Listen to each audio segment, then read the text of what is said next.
Tom Juban in a very stacked heat here. Heat number 32, the final round of round 3. Cyber, Mauricio, Tom Juban, and Patrick Bergeron. Welcome to the 2018 Aloha Classic, IWT Finals. We're moving right along here. Classic Hokipa, Jace. Classic Hokipa looking just like maybe the best day that we've had so far. It might have been bigger the first couple days, but today has this really nice long wall to it, westerly direction that really allows for that aerial maneuver at the end bowl. All right, and advancing out of that prior heat, we have Antoine Martin and Arthur Arukin. Unfortunately for Voget, a couple blow-ups. He's in 4th, and Guillemon's campaign is over in 3rd. So that's how that breaks down. We will shortly be entering the round of 16, and we will have the full draw very shortly. This is the final heat of round 3, the top 32. So a lot of placing still at stake here, Jace. Yeah, I tell you what, I was just down in the parking lot and got to talk to Antoine Martin, and he was definitely unsure of whether he advanced that heat. So tight heat for Antoine Martin. I'm sure he'll be very happy that he advanced. 1-2 punch coming up here, Jace. We got Levi Siver, Sub-Zero himself, sponsored by Goya, and Quattro taking his wave off the point here. Classic Siver bottom turn, re-entry, and heads for the point. Maybe one more maneuver available as we look at Federico Mauricio. Good hit for Levi Siver, but here comes a nice lofty aerial there all the way at the end bowl.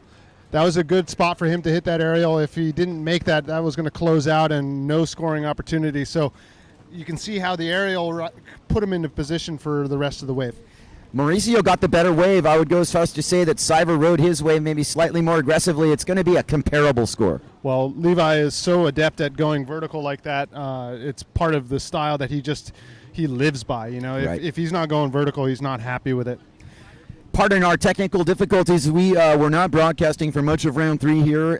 We are back on here, and we will be bringing the rest of the event to you here at the 2018 IWT Finals, the legendary Aloha Classic. And we are in the round of 16. At the end of this heat will be just 16 riders left to go. And I'll tell you what, there are no easy heats in the Aloha Classic. And by the time you make it to the round of 16, it's like every heat could be a final. It could be, absolutely. Yeah, no question. Big battle, but before then, we're going to run the first women's semi. And I'll get to you with those names, but let's concentrate on what's happening right now in front of us with Siver, Mauricio, Tom Juban, and up and riding Patrick Bergeron with the Sailworks and RRD combo. Patrick Bergeron sailing injured, unfortunately. He's got a hurt ankle, but he's going to take the opportunity to hit that lip and state his case to the judges that he deserves to be in the round of 16. A pretty well-ridden wave by Patrick Bergeron. A little bit of an older guy compared to some of the people in this heat. And what you'll see from him is experience paying off, Jace. Absolutely, and Patrick is kind of one of the crew guys that I came here to Maui with, and isn't living on Maui anymore, so has moved back to Canada, isn't full-time Maui, but you can see that all that experience has paid off for him over the years. He knows exactly what to do, and you know, after kind of knocking off a little bit of the rust, I'm sure he's getting back into form. Exactly. Some of the riders already making the top 16. We have Marcelio Brown, Graham Ezzy, Robbie Swift, Camille Jubon, Jake Shedaway, Morgan Noirot, Takuma's made it in. Boujma Guillol's made it in. Pascal Hardy's made it in. You've made it in. I made it in. I won my last heat, and that was a big battle between Rodinger, Nicole, and Hardy. And it feels good, Jace. Well, it sure does. Good. It's another scalp for the wall. Big time. Can we get a little bit of the war cry? Well, what I was talking about the other day is like every heat I win, it's against people from other countries, so maybe the fighter plane flag thing goes on my board. So I've got a couple, French flags. I've got a couple, unfortunately, an American flag, a Hawaiian flag, and so on. I like it. I like it. We could just kind of string them up and see what you've done for the day, the scalps that you've taken for the day. You take scalps, but sometimes people give you scalps, and I have to say, Rodinger was the person I expected to win that heat, and he would have won that heat, just like he would have won the Aloha Classic last year if he'd stomped that Taka. It is the difference between inches here. He was so close to making that Taka and then just falling out the back, and it's the difference between, a 6 and an 8, and that's all the difference in a heat. He has nothing to be ashamed of. Rodinger already having won 3 Hokipa events, and like I just saw Morgan Noirot, and I'm like, hey buddy, you're welcome, because now Noirot is still in this event and able If he wins this event, he's going to have 4 Hokipa wins, and that ties Polakau. Yeah, so we were talking about that before, and this is like for the all-time legend at Hokipa status. Jason Polakau has got 4 event wins here, and Morgan Yoro and Ben Rodiger are both with 3 and trying to tie. Exactly. Yeah. So Morgan Yoro got a favor from me on that one, definitely. He seemed appreciative. He did, and maybe that won't equate much. Maybe a set wave on a really good day somehow, somewhere. You'll take it however you can get it, I'm sure. Exactly. Yes, it was between Antoine Martin and Arutkin. Martin first, Arutkin second, to my understanding. And we've got about 7 minutes and 30 seconds left to go in this heat between Levi Seiver, Mauricio, Huban, and Patrick Bergeron. That's Tom Juban, who's Camille's younger brother. And like we were talking about brotherly situations here, well, if Tom makes it through this heat, he won't be against Camille. I'm unfortunately against Camille in the next heat, and that's a little friendly fire. But should those guys meet in the semis, there could be some brotherly warfare going on. Wouldn't that be cool to see? Tom Juban already having made it quite far in this event. Anybody who's in this round's already made it, past the halfway mark. And it's an impressive result for him. Jace, the conditions have backed off slightly. This wasn't supposed to be a super windy day. We had moments of it looking like it would be threatening. It's certainly better than that last southeasterly wind day. However, it is playing into the tactics, because another thing that's happening is we were surfing, perfect 6-foot Hokipa yesterday. Well, there are still some sets. I would say one good set per heat. Yeah, I mean, it's not like the waves are flowing like wine. You definitely have to make sure that you get the very best of what's out there, and it's not that frequent. The one thing, like you were saying, is that the wind is coming in and out. So about 2 heats ago, we had full power all the way through the contest area, and right now the wind is definitely kind of moved out from the contest area. It's kind of lingering outside, and you can see that our competitors are really struggling to be full power through the that's lineup. Levi Seiver on the middle of your screen there, furiously pumping onto what looks like a set, but unfortunately we're not just being gifted all these set waves simultaneously here. Seiver, is going to scrape into this. This is a long line. It's going to be a point wave when it comes in. He's all the way up top, and behind him is Mauricio, and behind him is Bergeron. So Levi's, made sure he's on a wave, but he's on the second wave of this set. And it looks like Mauricio's on a slightly better run. Here's your exchange with the panned-out angle. There's Levi Seiver on the Goya Quattro Company. He gives up on it, and almost wisely so. Here comes Mauricio with the choice wave at the point. This is a big moment for Federico. Started this contest under par. Now he's in form here. Bottom turns that Neil Pry JP combo. Heads for the point. Full high line. Gets the floaty air. That's like his second really floaty air. Might not be, as impressive as the best riding we've seen, but you know what? It's going to score well. And here comes Patrick Bergeron on his wave, which we don't quite see on the screen. There he is. He just finished like a one-turn wave. And behind him is Tom Juban. And Juban's got a nice turn off the top there, looking for the second hit of the section. Pops the fins out for a decent little aerial. And, we're going to go back. Here comes Levi Seiver on the outside. Pan out, because Levi's strategy paid off. This is big-time tactics for Seiver, who's on the best wave of that exchange. And this is a Levi wave. Look at that bottom turn. Full spray cutback. This is Levi Seiver's Sub-Zero mode. Absolutely destroying that wave. 2 hits, but man, were they good and critical. How is Levi realizing the situation? Veteran move by Seiver, kicking out of the first wave of a set, taking his chances really of going back out, and Hokipa, mana from heaven, rewards him. Such a hard thing to do when you're on a wave and you're looking at it and you're waiting for it to line up for you, and then to have the kind of spatial awareness to kick out and say, this is not going to give me the score, kick out and be able to get the last wave of the set there. Big move for Levi Seiver. And I can tell you from having been out there, you don't necessarily see these sets coming too obviously. I think we see it a little better here. Yeah, our vantage point up on the cliff definitely gives you a little bit more than you would see out there on the water to see how much of a tail these waves have. Yes, it does. It is not that windy, Jace. It's not as windy as it looks. We've got a light wind situation here, and pumping onto a wave is Mauricio, who's in the flow. Here he goes. This time he gets to fade into it. I think it's going to be a different lineup here, maybe not the speed line. Mauricio sets up his bottom turn, Gets under the lip, but the wave goes fat. It's a one-hit wonder. It's not going to be one of his top scores. And on the outside, with the majority of people in this heat swimming in the lineup, a really sweet set is coming in. I can tell you that right now, Levi doesn't even want to watch this. None of these guys are in position for it. I don't see Bergeron anywhere. None of the people on the outside in your screenshot here are part of it. Hukipa is going to have one to herself. This is a beautiful set, Jace. Yeah, it's one of the things that you don't quite see from the broadcast angle here is where they are within the scope of our playing field. So that last wave was ridden all the way down by the point, and so by it being a one-hit wonder, there wasn't that long end hit for him to go after. So it's just a matter of where they are in the contest area. Indeed. Our four sailors are down in the channel there. You're looking at the fearsome foursome here, that being Cyber, Mauricio, Juban, and Bergeron. And at the end of the day, you got plenty to play with here. There's 2 minutes left in this heat. I stand corrected in terms of that. This is super crunch time. Right now, having that little bit of a bigger sail and a bigger board pays off just in terms of sheer mobility and the ability to get back to whatever's coming in these remaining under 2 minutes in this pivotal final heat of round 3. An unbelievable exchange here and very, very tactical situation. And this is like what you were talking about. Getting into the round of 16, it's got to be everybody's goal when you come to an Aloha Classic. When you get to the round of 16, you know that you've had a good contest.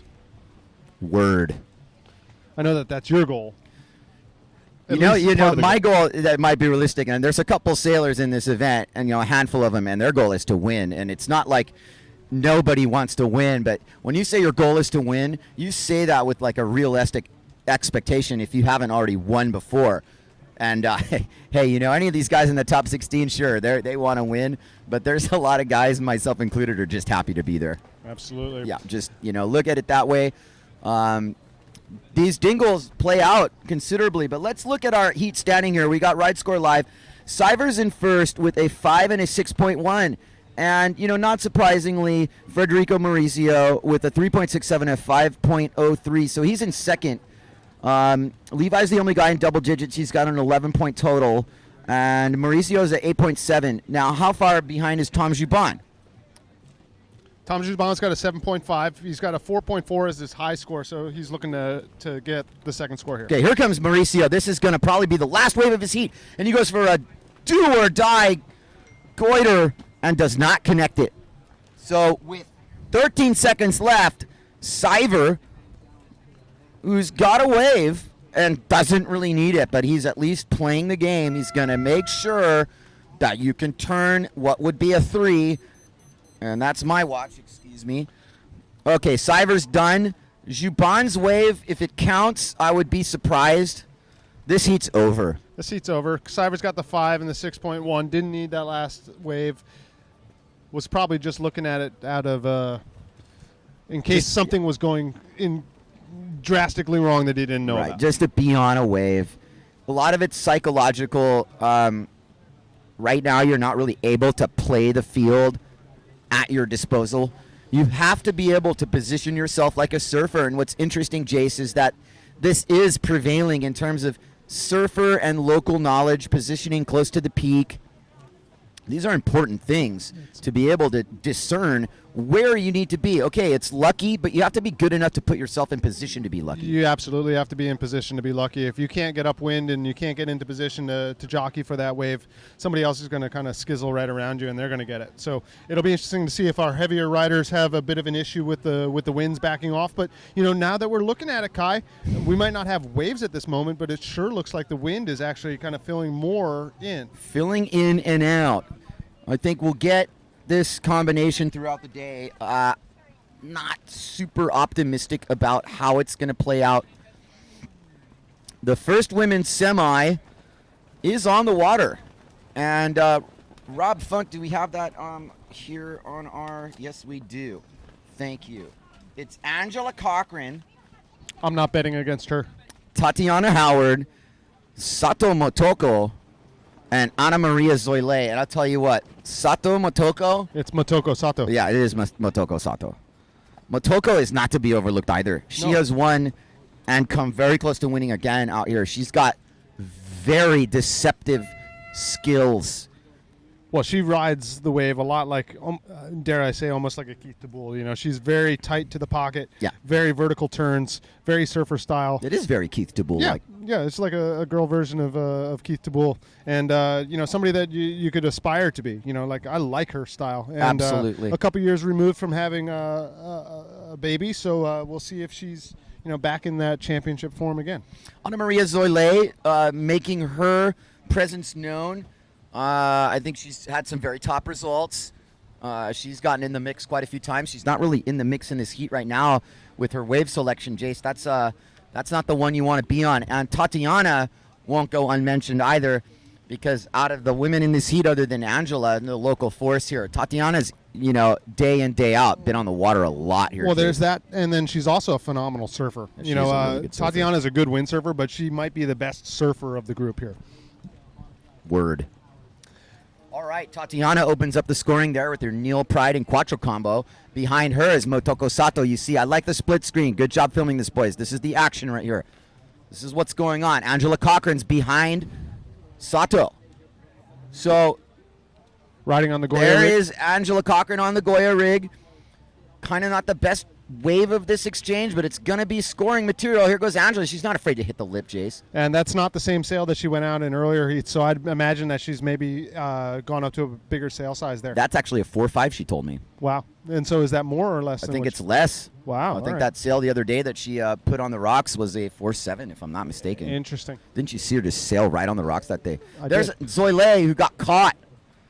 And don't you think for a second that that's a scoring attempt, because she's just running. Why did Angela sail directly on the rocks the other day? Did you get any explanation for that? I think she ended up on a wave that clasped shut, and her line was basically to, you know, go downwind and outrun it. And before she knew it, she was on. And then before we knew it, that was when Maria Andres went through her hell sequence, which was just hard to watch because we were trying to summon everybody's awareness about don't go on this. I talked to Maria this morning. She was like, I'm on a 4.0. I couldn't really do anything. So it's not always, you know, Hukipa takes over these situations right now. This is another case in point where you're going to get these competitors literally try to summon Hukipa to their side. And Zoile just gets a little bit delayed on the first wave of his set. Not recommendable. Cochran tried to jibe on it, but the wind was just super fluky for that to happen.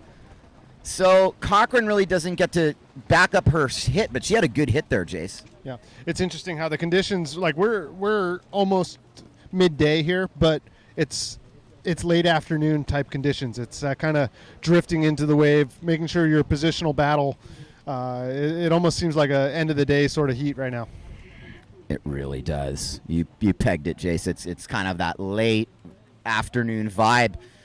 And honestly, I'm taking a close look at this for the heat I'll be sailing, and I might not want to change a thing. I was on a 5.3 and a 90-liter board. Yeah, well, and, take the light wind gear now if you had the option.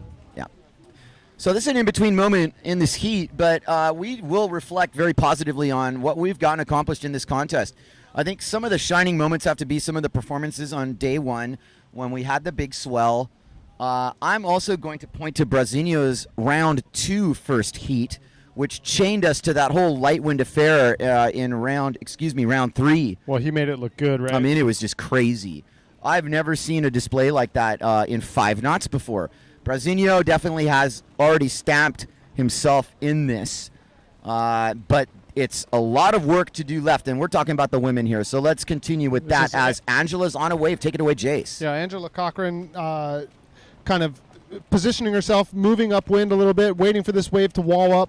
Tatiana Howard jibed out the back and has jibed onto the wave behind her. Here comes Cochran, little soft bottom turn, top turn off the lip.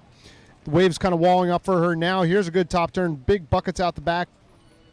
And Tatiana couldn't catch that wave, so Cochran right now has pretty much assumed control.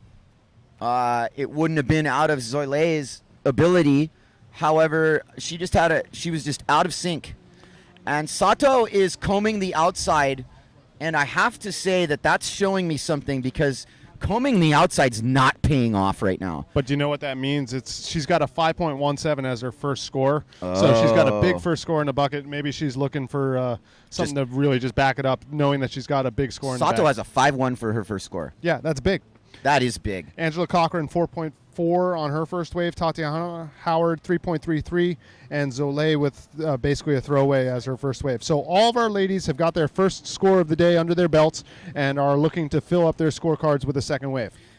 One last word on men's round 3. Siver and Mauricio advancing.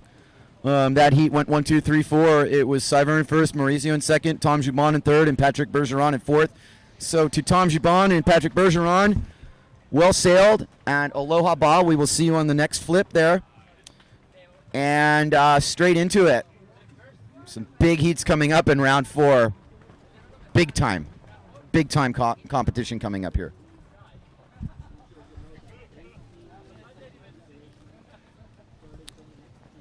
Yep, there's the 4 of them, Jace. They're all bunched together.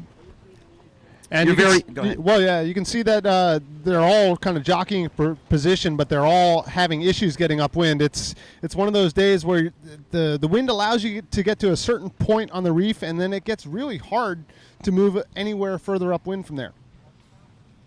It's a tactical battle, if not, and luck is going to start to play into it. Yes, you need to put yourself in position to be lucky, and a set could come in at any time here. And it could favor the person who's furthest outside, but you also have the possibility of letting one roll under you. Yeah, well, you got to be able to choose the right one. So it's like I was seeing in your heats, Kai. It's like it's uncanny that you always seem to be on the right one, and it's a lot of times it's the difference between wave 2 or wave 3, and you could have gotten either one, but you chose the right one. And here we have all of our ladies in a good position, and it'll be about who chooses to take the best wave of the heat. Really interesting situation and perfectly articulated there, Jace, because Zoile's on the first wave here. You see her on the green hot sail, and Sato's behind her. And actually the best wave of the set is behind Sato. So if Cochran and Sato are on the same wave, Sato backs out. However, Tatiana's driving behind. Here goes Zoile. That's the first exchange. She's out. Behind her is Cochran. Cochran does a bit of a floater skippy, and if she gets the hit, I'll be really impressed. And she tries it, but it was a little too late. She always goes for that, which I love the fact she goes for it. Here goes Tatiana. Will Tatiana man up and do it? No. Sato ends up on this wave that maybe she didn't plan on being on, but now she's on it, and there's one behind her even. Sato won't mess around. Kabam! Full contact. That's aggressive hitting right there. That is, and it was late, and she managed to pull out of it, so that'll probably get a bit of a score from Motoko Sato riding on the Severn sail. Calculated, Jace. Yeah, and you notice that everybody's on the inside now, so that positional battle, it went from everybody being in a position to get a wave to everybody getting their scores, and now all the entire fleet having to regroup and get back outside. Zoile is suffering from a little bit of wave selection mishap. It's a little unfortunate for her. And we could say it's the first wave of the set syndrome. It is first wave of the set syndrome, and she's done it maybe like 3 times in this heat. Right, and so you got to get out of that sort of that really cycle. It can almost be a cycle. You could almost notice how it's 1, 2, 3, 4, and Sato's been on the last wave of the set most of these times, and she's gotten arguably the best of it. And with Zolé going first, it's probably not what she's after. Well, now Zolé is going to be the first one out. And this does flip it a little bit. Tatiana Howard behind her.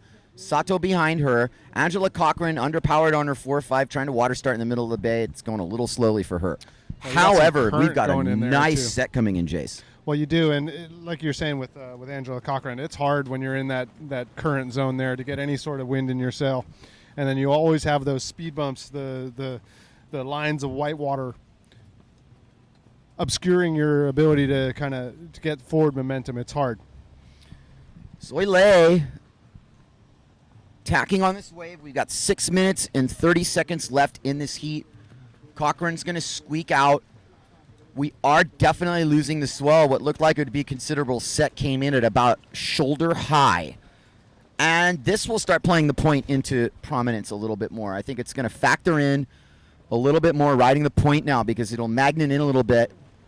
And unfortunately, the combination of the wind is a little lighter down there. So it's an interesting set of circumstances here. It's a tactical battle, to say the least. Now, Tatiana Howard's the furthest out, and behind her is Zoile in that green hot sail that you see on the screen there. Tatiana Howard really could use a good wave here. She's got a decent score under her belt already. She's got 3.33 and a 3.77, so she's got two kind of mid-range scores. Angela Cochran currently in first with a 4.4 and a 4.03. I think that we're waiting on a second score out of Motoko Sato. Here it just dropped. 3.9 is the second score from Motoko Sato, putting her in first place. Yes, I agree with that. That was a good hit. Even if it was really mostly one hit, and you're going to get that score, but you know what? They'll creep you up there because it was aggressive, it was well-timed, and quick. You know, speed, power, and flow do factor in here. So a 3.9 for that one late hit. Right. Yeah. And it's a difference maker, Jace. It's like, you know, yeah, you judge in the size of the wave and everything else. If she had done, you know, a late hit on a small little head-high wave, it would be different, but that was a little bit bigger than that. This is the crux of the heat right now. You know, you have Cochran and Sato in command. Now, the spoiler could be right now at this point Tatiana, who has a high enough score that if she can back her way in here, she might be able to make a difference. A three-wave set approaches the point. Howard's on the first wave of this set. Cochran's on the second wave, and it looks like Sato just picked up the third wave. Very light on the inside for Howard as she tries to set her edge, while Cochran behind her just nails that section. Cochran's taking it downtown, all the way downtown for Angela Cochran. She's doing the Haiku Express. And Sato out the back. Sato out the back with Zoilan the same way, but a different section. Sato just spanked that one. And Zoile gets the best turn of her heat. So Sato with the 1-2 punch, Zoile with the highline drifter kind of hit. Cochran got a very good score too. I think that this remains unchanged. Yeah, it probably remains unchanged, but it probably spreads things out even more. I mean, Motoko's going to improve on her 3.9, and Cochran might improve on one of hers as well. So while it'll probably stay the same with Motoko Sato being in first, the difference between first and third and first and fourth might even go further apart. Spreads it apart. Well stated. I see some lines down at lanes. We're not done yet, and the swell's been west enough that you really, on a situation like this, Jace, you use lanes as an indicator. You're going to use lanes to kind of summon what you see coming in. If you see waves down at lanes, you're less than a minute away from that set coming up to the point. And will those waves that come be more of the westerly direction? That's what's going to play out. We're coming close to low tide now. There's going to be a little bit more magneting to H-Poco.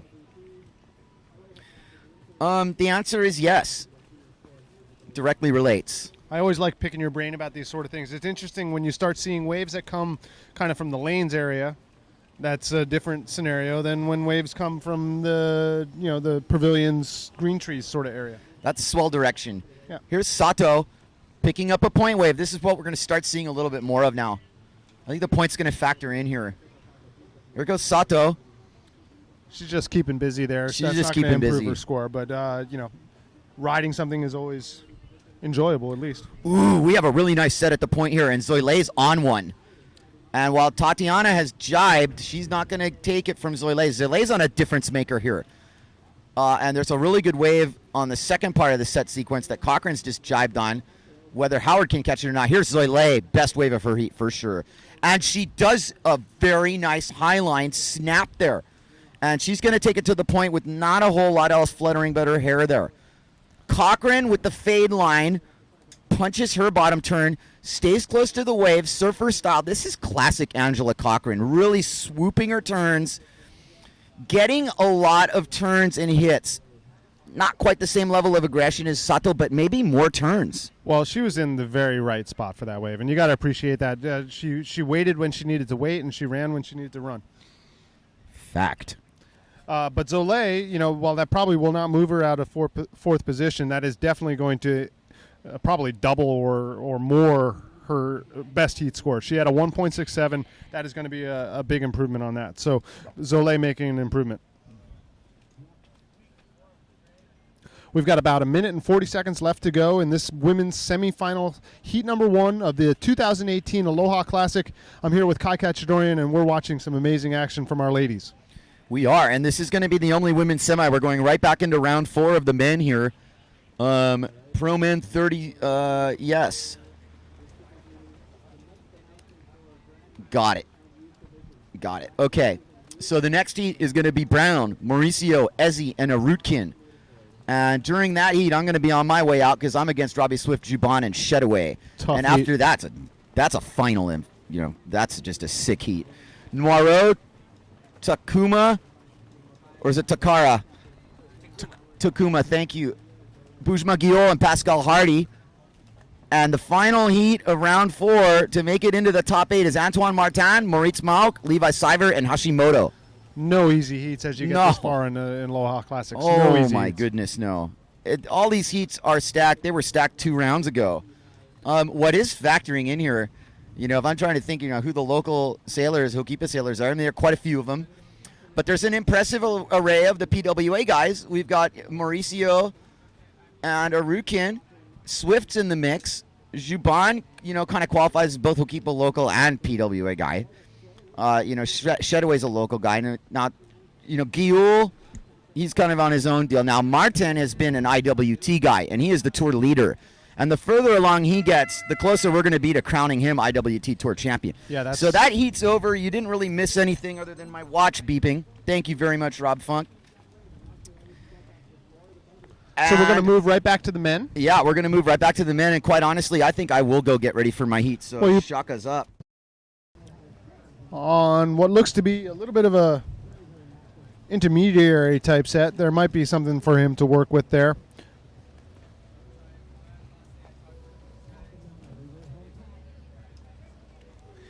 Interesting day of weather we have. We're up. I mean, very, very contestable conditions. Yeah, when the day started, the guys that went out were on like 5.3s. Kai was on a 5.3, 5.0s, and all that. Now guys have adjusted their sail size to about 4.7s, and so. Here comes Arukin down the line. Got a check turn off the first. Here comes his aerial section. Bang off the top. Releases the fins. And looking for that third turn. There it is. Another aerial, but he goes out the back. He could have used that one back on the wave face. Arthur Arukin. I'll tell you what, it is the difference between scores there when you can get that last aerial back onto the wave face. Going from 2 turns, 2 completed maneuvers to 3 definitely makes a difference in your wave score. On the wave right now, this is Marsilio Brown on the orange and yellow Goya rig, all the way down at the end bowl. Looking for some speed. Here he comes. High line, setting it up now. Off the bottom. Big wrapping Taka top turn. I like that. It was a top turn turned into a Taka for Marsilio Brown. Nice turn there. Out the back. This is a Rutkin. A little bit late on that top turn. Managed to get the fins out. Wrapping top turn for the second one. Not nearly as good of a wave for Rutkin, but definitely making a score out of it.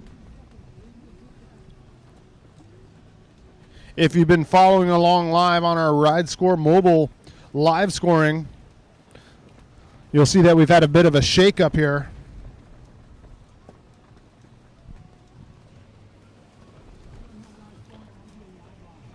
It'll be interesting to see if the live scoring is correct. Right now we have Graham Ezzy in first place, second place Marsilio Brown, third is Maurizio, and fourth is Arutkin. So some good scores. Graham Ezzy with a 6.5 and a 6.53 is leading this heat. And in second, with a 5.63 and a 5.57 is Brown. And we have Graham setting up for a nice little nugget here at the point. He's just stalling, letting it develop for him. And he's going to probably be taking a high line. This is the last wave of the heat. This heat should be over. Well, when you have 2 mid-6s, you can afford to swing for the fences. So we'll see what Graham Ezzy tries to do. There's a tail release top turn. And Mauricio Brown out the back. Looking for the Taka. There it is. And falling out the back. Marsilio. They extended the heats. So I think we're going to change the format a little bit. It sounds like they're going to extend the heat. Rob, No, what do you think? This heat is still going on. Well, we were not informed about it. I apologize, but this heat is still going on. It's now an 18-minute heat. So we're about a minute left in this heat.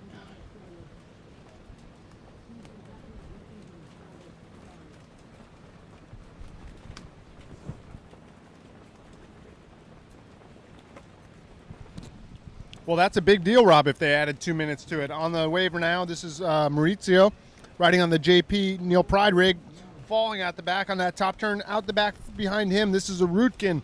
Got a very nice section on offer here, looking for a big aerial. Here it comes, a Rutkin. Underneath the lip, projected aerial, there it is.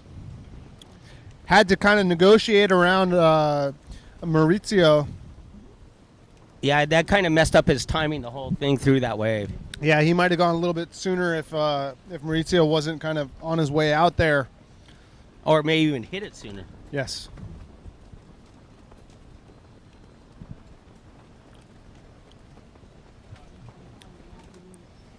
So very competitive heat of our round 4, round of 16 of the 2018 Aloha Classic between Marsilio Brown, Maurizio, Ezzi, and Rutkin. That horn will be the end of the heat and the beginning of our 2-minute transition. We're waiting on the Ride Score Mobile, but it looks like we'll have Graham Ezzi and Marsilio Brown advancing, with Graham Ezzi winning the heat with a 6.5 and a 6.53. In second place with a 5.63 and a 6.14, Marsilio Brown. So a very, very tight heat, only separated by a point.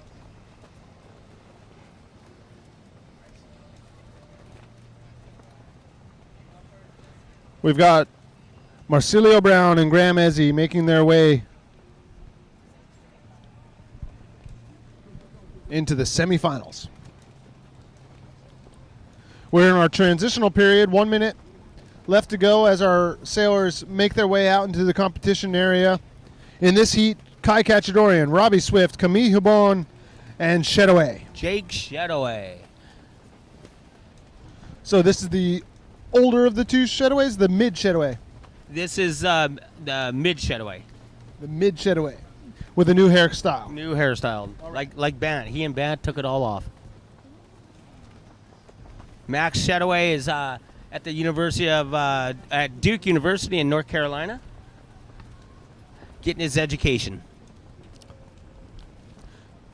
On the screen now, this is Kai Cachadorian riding on the Simmer Black Tip, the blue and orange sail. It'll be interesting to see if this wave happens before the start of his heat. He's going to kick out because we've got about 30 seconds left to go in our transitional period before this heat begins. So Kai wisely watching his watch and deciding to kick out of that before, so that he could stay in very good position. Right. You see him tacking now. That was the start of our heat. Kai has tacked into position here, but out the back behind him, coming into the frame now, this is that'll be Robbie Swift riding on the JP Neil Pride rig. He's got a good-looking section ahead of him. This will be the first scoring wave of the heat. Here comes Robbie Swift, setting his bottom turn. Nice wrapping top turn for Robbie Swift. A little bit late behind the section there. See if he can get out in front of it. And decides to kick out, Robbie Swift. So not going to be a huge score for his first wave, but definitely good timing for Robbie Swift to get a score right as the heat starts.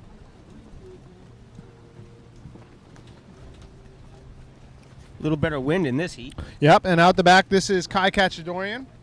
We've been talking about this all day. His wave selection is absolutely peerless. Kai has kind of set his line now. Here he comes off the bottom. Good floater top turn for Kai Cachadorian. Here he comes off the bottom again. Nice critical section there. Blows the fins out. And third turn, wrapping top turn for Kai Cachadorian. Behind him, this is Shedaway riding on the hot sail. Really tight top turns for Shedaway. That was a very nice ride for that wave there. Late top turn. And he even gets to the fourth and fifth hits. So Shedaway, that's going to be a nice scoring wave for him as well. That's a really good scoring wave, and you people back watching this can tell by that exchange between those two competitors. Kai was right in front, Jake right behind, and how they're both really similar, except for the fact Jake was getting better hits off of it toward the end because his wave lasted a little bit longer. So he ended up with 5 hits compared to Kai's 3. Yeah, and it'll make a difference in the scorecards. And it almost seems like Shedaway's a little bit faster off the bottom maybe, and Kai is is looking for those more drawn out things. So good exchange between Cachadorian and Chetaway. I'd take either one. I'd take either wave as well. I think Ezzy is coming in from the heat before, so this is not a scoring opportunity. This is Graham Ezzy making his way in from the heat before. And out the back, we're going to pan downwind until we get to Robbie Swift riding on the JP Neil Pride setup. It looks like he's changed rigs as well. This black sail is not one I've seen from him before, so I don't know if that's He's on a 4.7 now. So is that a move up for him? No, move down. I think he was on a 5.0 earlier. Interesting. Here comes Robbie Swift waiting for this wave to set up. He decides to kick out of that and play the positional battle.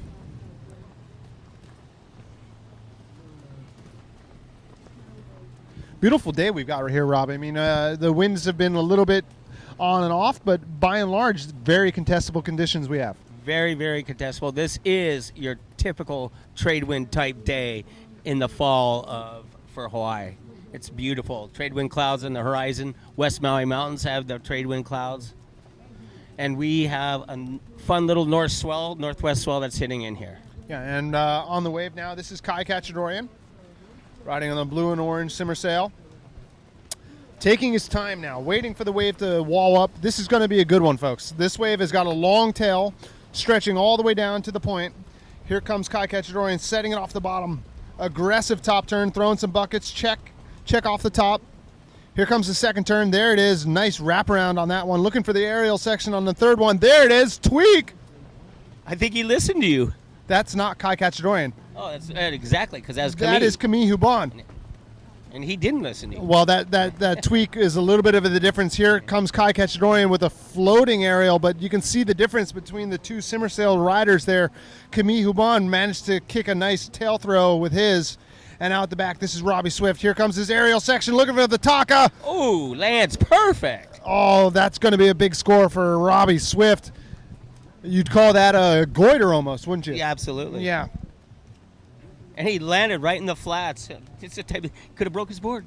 Could have, but he didn't. That was a beautifully landed maneuver from Robbie Swift. The judges are going to take notice of that aerial maneuver. That is the sort of thing that compounds your scoring potential. When you're able to add an aerial maneuver that has a rotation, the judges just love that.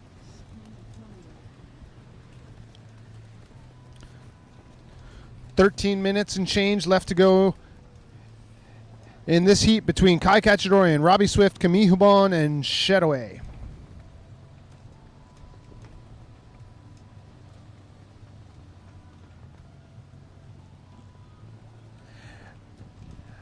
Out the back, you can see our sailors working their way into position. In the orange and yellow, this is Chetaway. This might be just an opportunity for him to work his way upwind. We'll see if he decides to ride this wave. Rob, what do you think? I think he's going to take this wave because he has one at the end bowl that's just setting up perfectly for him. This is more of one of your west direction type swells.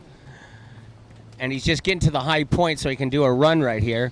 And as he sets up and he's going to come into the bottom turn right here, nice bottom turn, quick snap off the top. Now this thing, a big floater on the inside, but good example of what we were talking about before, kind of went up a little too high, as where you see Kamei come in a little bit down further, and he's going to get this whole section of a wave come down, and he's going to finish it off with a nice little floater, kick through, and probably do one more and then out the back.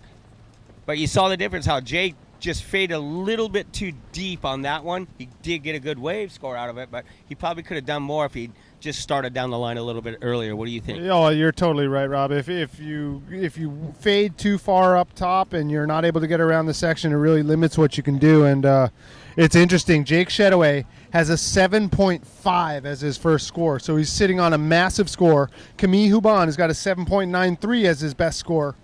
We've got some big scores across the board. Kai Cachadorian is in second with a 6.5 and a 5.5. And right now, sitting in first, Robbie Swift with a 5.33 and a 7.17 for that goiter that he landed earlier. So currently our heat leader is Robbie Swift, followed by Kai Cachadorian, third place Camille Hubon, and fourth Jake Chetaway. But this could all get completely shaken up when our sailors add a second score to their lineup. Yeah, because Jake, even though we were telling you about his first wave, he kicked out of the wave and quickly got into a end bowl wave from behind Camille. and had a good one-hit wonder, but it was a good scoring wave for him. So that could have boosted that previous wave score up more. This is a very high-scoring heat. It really is.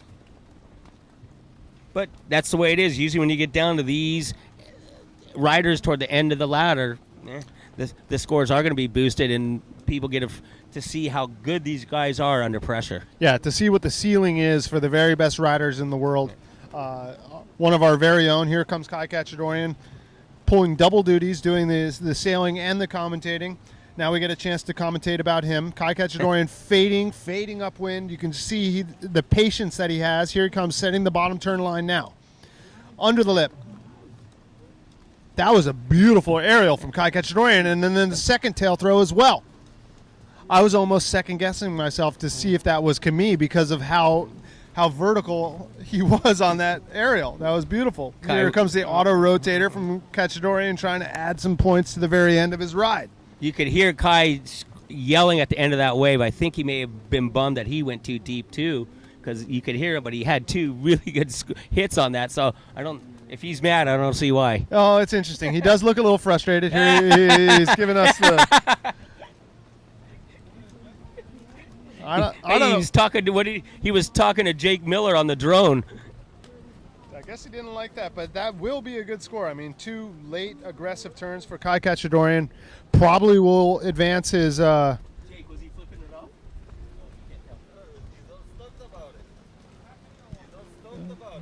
All right, we're saying he's stoked. All right. He's stoked. We're stoked. Everybody's stoked to be here at the 2018 Aloha Classic. We've got major shakeups in the rankings of our Pro Men quarterfinal heat. Number 34, currently in first place with a 7.5 and a 5.23. Jake Shedaway in first place. Second place, 5.33 and a 7.17. That's Robbie Swift. In third, Camille Huban. And in fourth, Kai Kachadorian. So just like that, with another set, the whole rankings get flipped. It's got to be close. It is completely close.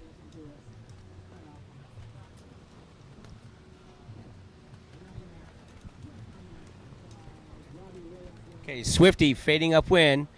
He's going to let this thing develop, and he might be a little too high, but I'm just guessing at this point. I think he's too high, but he is going to get a couple hits on it as this thing starts to bend around the reef. There's one hit. He's going to come up and set it for this aerial right here. Nice little flop aerial, and again, that's my opinion, but I think he went a little too high, but he still had 2 nice aerials. And here comes Camille Huban. Nice wrapping top turn on the first section. Good wall out in front of him. Second turn, here comes the aerial. Managing to make the best of it, and you know what, Rob, what you're saying is totally true. If you wait too much up there, you're not going to get that extra turn, and the difference between 2 turns and 3 makes a big difference in the scores. And you can see both those riders carbon copied each other.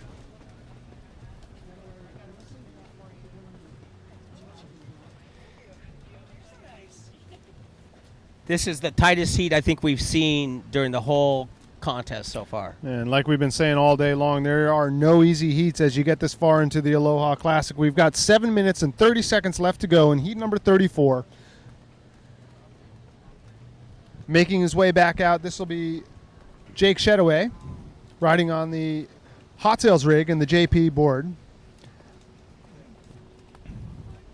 Out behind him, coming onto our screen, this is Kai Kachadorian. All of our sailors are kind of on the end bowl part of our competition area here. Kai is working his way back upwind towards green trees. You can see that there is a semblance of a wave working underneath him. But 7 minutes left in the sea. Sorry for interrupting, but just to let you know, there's plenty of time for these guys. And this will be an interesting wave because there's not much of a wave on the upper portion, but there is a wave kind of forming up down at the end pole. So it'll be interesting to see if Kai races down to try to hit the end bowl section. I think he's going to lose this race. Yeah, well, when you wait too much at the top turn, you really limit yourself. Here comes a one-hit wonder for Kai Kachadorian. Blows the tail out. One hit for Kai Kachadorian. Do a couple floaters here maybe just to... Oh, almost dug his rail on that one. So again, we've had shakeups in the rankings as we look at our ridescoremobile.com live scoring. Jake Shedaway with a 7.5 and a 5.23 leading this heat. And in second, Robbie Swift with a 5.33 and a 7.17. Check that. Everything has changed. Check that. With one wave scoring, we have Camille Hubon in first, Robbie Swift in second, Jake Shadoway in third, and Kai Katchadorian in fourth. So just like you said, Rob, this is a very tight heat, and every score that we have seems to flip the script in terms of the rankings.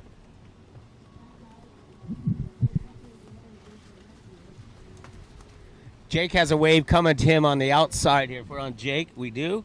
And he's going to have himself a nice scoring wave here. As you notice, he's not fading too high upwind yet, but now he's starting to go. But he's going to have to make his move a little quicker, and as I say that, he just did. He's going to have a nice open face wave here. Bottom turns into this nice hard carving bottom turn, slow off the top, almost dug a rail there, but he's going to still get this scoring wave. Nice off the top, great roundhouse. Comes again, nice little floater, powers through that, a little foam climb there.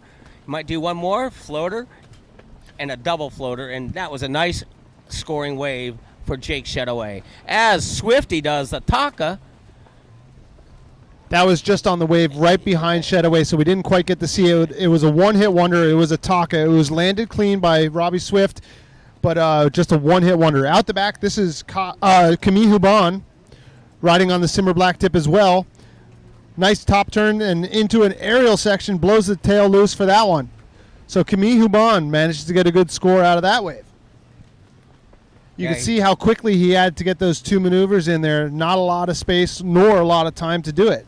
Dude, that was so surfing. What a surfing maneuver he did there to stay high on the wave and be able to get those two bashes.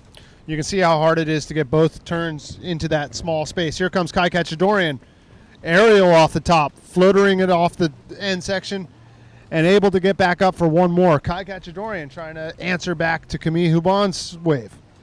Yeah, if you look at it, you notice that all the competitors have moved more in front of the rocks area, the H. Poco Point more proper, I guess you might say, because the swell is really west.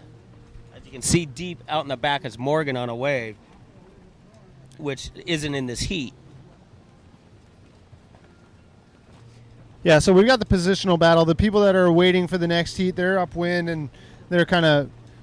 Oh, Jake Sweater. Oh, he went out the back on that. He almost This is Robbie Swift. Here he comes down the line, setting his bottom turn. He's late. Nice aerial underneath the section. Here he comes for number two. Late again. You can see he was just like a scotch late the entire wave, Robbie Swift, but it was still a good scoring wave for Robbie. Here comes Shadoway. Out the back riding on the hot sail, looking for 360. He got underneath it, but he was late as well. You could see maybe it's something to do with the wind, Rob. Maybe something's happening out there that's making all of our riders just a second late. It's I think it's more the westerly direction of the wave, and the wind's turned a little more east again. That could be it. That wave right there, though, if you were surfing, you would have got a definite cover-up. Hard to do here at Hokipa, but definitely possible. Currently, our heat leader is Camille Hubon. Second place, Robbie Swift. Third, Jake Shadoway and Kai Katchadorian. The scenario is simple. It's that all of our riders have a big score. We've got a 7.93 for Camille. We got a 7.17 for Swift. We got a 7.5 for Shadoway and a 6.5 for Katchadorian. So what that means is that second wave is all important, and if you get a big second score, it can throw you to the top of the list. Here comes Camille. Oh, Jake Shadoway, boom, off the top. And panning upwind now to find Camille Hubon. Rob, take it away. Camille off the top, great bottom turn to start the wave off with. Finishes it with a Taka aerial, lands cleanly back in a. To me, that's the heat winner. That's the heat killer right there. This is Kai Katchadorian trying to answer back, but it's going to be difficult for him. Manages to get the tail loose a little bit, trying to make the most of it with a clue first section, working the end of the wave, Kai Katchadorian. But that's going to be a very, very difficult thing to do, is to try to answer that Taka, that absolutely upside down and landed perfectly Taka from, or goiter, I should say, from Camille Hubon. You know what? I think that maybe one-upped Swifties that he had done earlier. Yeah, it was more vertical in terms of it being an upside-down maneuverable. It's basically the difference between a Taka and a goiter. Yeah. Right. So Camille was completely upside down there, absolutely a goiter. invented by our good friend, and we miss you, Mark Angulo. Definitely. So under a minute left to go in this heat. Last licks, last chances. Camille Hubon has tacked onto a wave. He probably doesn't need it after what he just did, but here he comes. He's trying to add to the end of the score to try to put a nail in the coffin. Camille Hubon off the top. Here comes his aerial section, throws it out. Out the back from him, this is Robbie Swift all the way down to the end bowl. He's going to need a miracle. Looking for the Taka. Oh, a little bit soft on the top there. Hard for him to get back inside. So it looks like we're going to get to the end of this heat with Camille Hubon walking away with it. I'm going to go ahead and say that before the scores have dropped, just knowing that goiter at the end is going to be a giant score for Camille Hubon. There we are. That was the end of heat number 34 and the beginning of our transition for heat number 35 between Morgan Niro, Bujma Giol, Pascal Hardy, and Takuma. So in our live scoring, do we have? It looked like Camille was first place, probably Swifty in second. Yep. But what a close heat. Jake Shedaway third place, and Kai rounding out number 4. Great heat for all 4 competitors. Yeah, and probably the biggest scores that we've seen for the entire contest. I mean, a 14.16 for Camille Hubon, and that's even before we add in his goiter at the end. So, giant scoring heat from all of our competitors. I would hate to be in that one. So we are in the transition. Just over a minute to go before Morgan Niro, Takuma, Bujma Giol, and Pascal Hardy start laying down scores.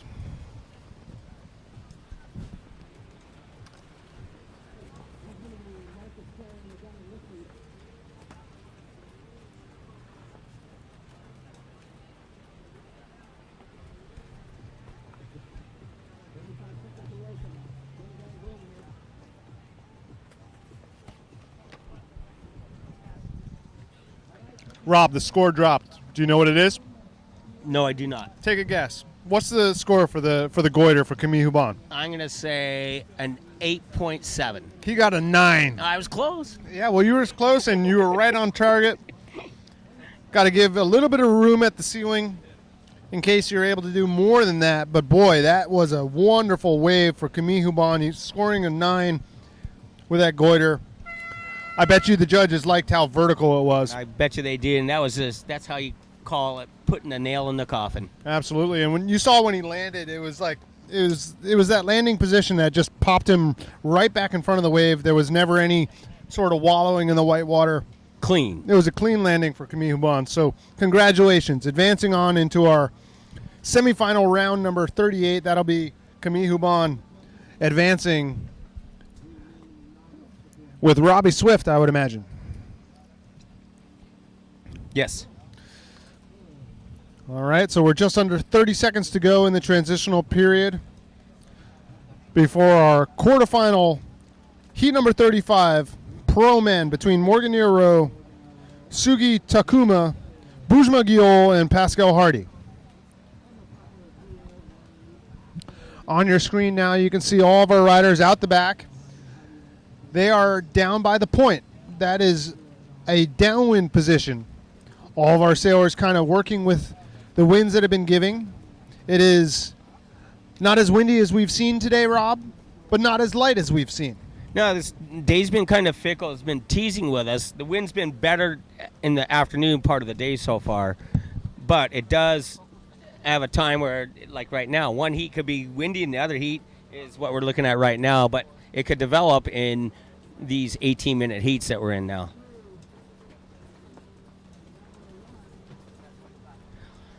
Not much action happening at the beginning of this heat, whereas our last heat, there's tons of action. Well, I mean, we should really look back at that a little bit, Rob, because the live scoring has moved on. But we had every rider in that last heat had 2 scores above 6s. And I would imagine if you were to look back through the heat sheets through this contest, that was one of the highest scoring heats of our entire contest. Oh, I agree. There's no doubt about it because of those riders and putting it together. And that heat was so tight that they all knew they had to push each other.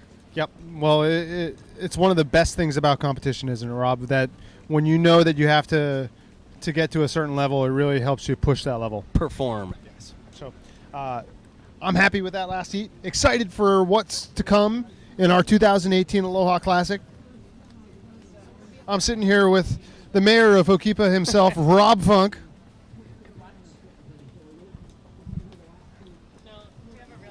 We're just about 2.5 minutes into this heat, and we don't have any scoring as of yet, which doesn't mean it's not going to happen because of these riders. But we haven't really had a decent wave yet in this heat. Well, when you got a 16-minute heat, there's plenty of time to maneuver and to battle. You only have to get the best 2 waves. So like we've seen in previous heats, our sailors are averaging 4 to 5 waves for a heat. So you'll be throwing away 3 of your scores. You're really after those 2 high-scoring waves. The 2018 Aloha Classic, I'm sitting here with Rob Funk, and we're watching the very best windsurfers in the world battling it out here on the IWT Tour, the International Windsurfing Tour. This is a PWA qualifier for the juniors, and arguably the most prestigious windsurfing event, at least for wave sailing, in the world. What do you think, Rob? No, there's no second place in my opinion. This is the spot. This is where everyone strives to make their day at Hokipa. Is on such a nice wave. This is such a good wave. It's got 2 distinct peaks on it. Yeah. It's upwind of the first one. This is all a Hokipa skate park. You would call it that. Sets his rail for the first hit. Kind of wasted a section there, but he wants to make it work. There he goes. Set up turn. Knows it's a west swell. 2 turn. That possibly could have been more. I'm not going to hammer high. At least no one else was on it. Here's Marique Malk. Looking for rotation, looking for something other than that. That's not going to put him in contention. And now, Antoine Martin, Rob, I'm out of breath, go. Oh, Antoine's backdooring this wave. He's going to take a high line, and we're going to see some circus maneuver here. I can guarantee that. As he bottom turns into the aerial, one-handed. He wants it. He knew wants it the no-hander. He does. But he keeps this. one-handed Except it's disgusting. Hashimoto, not to be outdone, completely blows up. Listen, you guys. First of all, the wave prior, one-handed goiter to perfection. This one with a lot of room to predict. Here comes the one-handed goiter to perfection. But then he did the Taka hit off the little rebound whitewater pinball video game stuff, one-handed, and basically made it. I hope the judges don't get too wowed by that because you want the make. You do want But it was close. Dude, he was so close. Oh, he did pull it around. You're not going to give him the make on that? He didn't sail away in front of the whitewater, which is kind of akin to the Huntington hop. Okay, listen, he's only getting docked like 1.5 points for it. It's closest to a make as it could be. He made it around. The thing I like about Antoine Martin, and the thing I respect, is that he is consistently trying to make everything he does more difficult. I mean, some of this stuff is hard enough as it is. You know, it's like a goiter is a very difficult maneuver. Goiter one-handed is terribly hard. Goiter no-handed, impossible. Yeah, I mean, the judges are just like, there has to be a scale here. Yeah. And Antoine has taken the lead in this heat. Levi Siver hasn't scored higher than his initial wave, 8.17, unless the scores haven't refreshed. But it's looking like 7.5 and 8.57 for Antoine Martin. But as I say this, here comes Hi-Ho Siver on the point. Beautiful wave. Just take a picture right there. Welcome to Hokipa with the Tweak Air. Our favorite son, Levi Siver, is going to impress you with his tenacious wave riding skills. One more, Levi. I am remote controlling you into that. Thank you. High score. Moritz Malk has nothing to say about it on that dribbly little insider and kicks out. Oof. How does the strategy work when you're sitting on a monster score like an 8.5, Kai? What do you do? You go into quantity mode. There used to be heats where it was quality mode. You used to be quantity. You know, there used to be more scores counting as Maurice Malk has a chance to get into this and absolutely has a huge scoring opportunity here and has already shown the amplitude to be able to hit lips like that. But unfortunately, welcome to West Swell Hokipa. Oh, no. Could it be the Antoine Express again? Here it is. And he just kind of like surgically shows you that Not only is he going to probably win this heat, he's going to win the IWT Tour too. But what is he doing, though? He's got the same maneuver 3 times in a row. What's he doing? Doing one-handed goiters, and he's pegging him because he's doing them off the right. And it depends. I mean, Levi Sivers' last wave was a 5.5, and Antoine just dropped an 8 for that. So look, there was some talk about, like, we're not going to overemphasize maneuvers or anything. Listen, don't bring a gun to a knife fight either, okay? Because that's where we're at right now. This is switchblade gangster style. And guys are taking stabs. That's the bottom line. This is a knife fight, and knife fights, involve a level of trickeration here. Yeah. Hey, Duncan, is there? Oh, so which one was the 10? The no-handed goiter into the turns got it in a 10, and it's not showing up on the score sheet, but I believe you, and the judges are wowed by it. And I think Duncan's kind of coming here to remind me about it. Let's refresh that score. We don't have anything going on, but, we're talking about a no-handed goiter going around. Okay.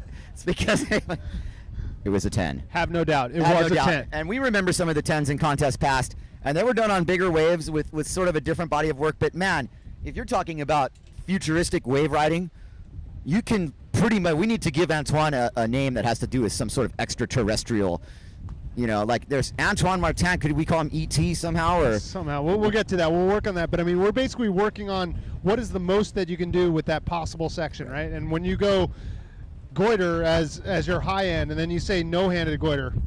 True. The scale has been reset, no doubt about it. Moritz Malk on the best wave of his heat, a very opportune time. There we go. There's the score. All right. And he smoothly carves. This is like, hey, I went to Hukipa and I just got a postcard day. But I think the knife fight doesn't really involve him anymore. Levi Siver, however, his sword is sharp. And if you bring a sword to a knife fight, you might just win. Perfect tweak air. Hashimoto on the wave after, which is definitely a better wave. And Antoine Martin outside of him has got a window maker. This has been a firing heat. This is probably the highest score. It's a one-handed twisty. Oh my goodness. Antoine Martin highlining, and he's got the whole thing connecting to H. Boko Point. This is swinging for the fences, and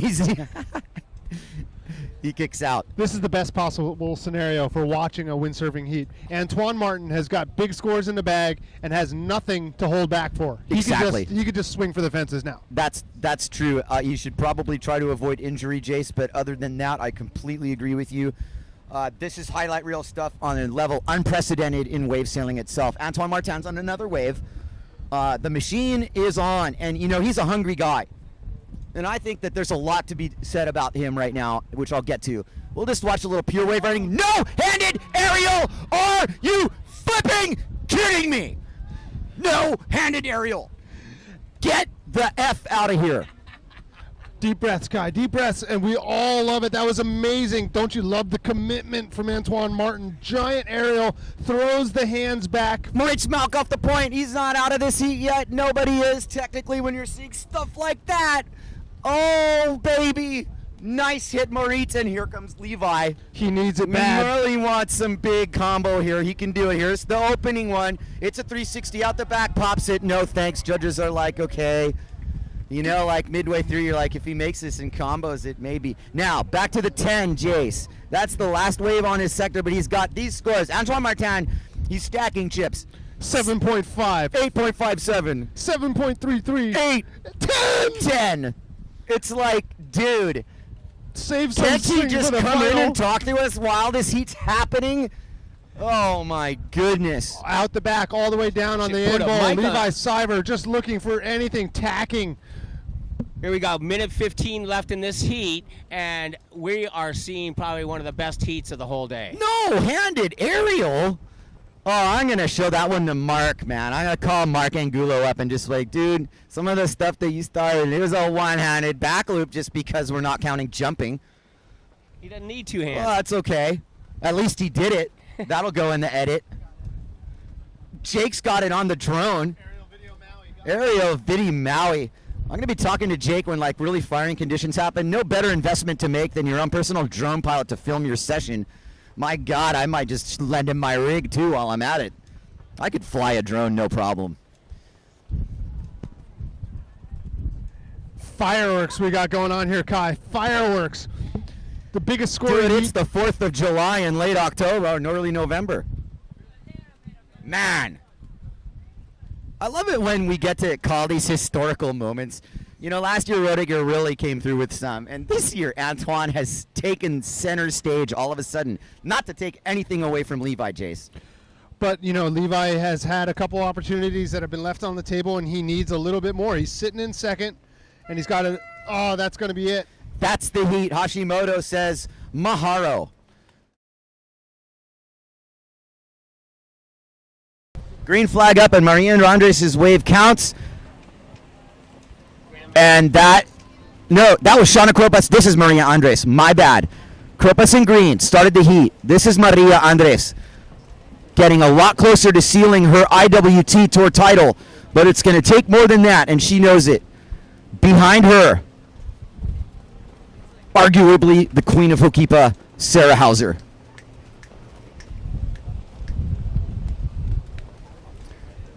Last year's event champion. Sarah has patiently waited that first flurry of waves to get an even better looking wave. And Sarah's on a very, very top-notch kit here. Bottom turns, gets that cut back. It's a simmer black tip, and it's a taboo board that has special powers. Because that was aggressive, man. She was in a good spot there, Kai. And that board fit. I will say this one more time about Sarah. She can put her boards in places that other boards don't fit because she can ride tiny equipment. Same thing with my boy TT, Toma Traversa. He puts some stuff in some ill positions, but Sarah right there served notice, man. That was really aggressive. Well, she picked off a nice wave. There was a really nice line to it, and she managed to really aggressively turn those two turns. So nice way to start off the heat. Semifinal, heat number 8. Far from it, and Shauna Kropa being an absolute fixture in this lineup, and day in, day out, really putting in strong performances, especially towards the end of that first round in the women. She got some waves that were really impressive, and I've seen a couple shots of them, and it's something to be reckoned with. It's you know, power sailing. She's like a full-framed woman, just like Angela Cochran, and they sail the power game. It's a little different than Sarah and Maria. And speaking of Sarah and Maria, we have Maria and Sarah on separate waves here. That's a great shot of these two. Pan out a little bit, and you'll get the ride from both of them. Maria Andres opens up shop on the best wave of her heat here, semifinal heat. And she's making it down towards the point as Sarah just sets up. And Maria with a hit. That was good. Hauser, slice and dice behind Maria. You missed the opening turn, but there it is. That's her second stanza. She's kind of getting behind the wave. She's going to go up. Not quite below it. Actually saved it. And that's not going to be bad at all because she got a long ride out of that. It's not as good as her first wave. And the opening turn that you guys missed was really nice. The opening turn was beautiful. She had a beautiful line there going out the back. This is Zola riding on the Ezzy rig here. She's looking good. Kai, what do you think? Zola's really building momentum like never before. Now she's taking advantage of the fact that there's only 4 people out. And it's like, oh, I can actually get on waves like this and do that, which is get in the mix is what it is.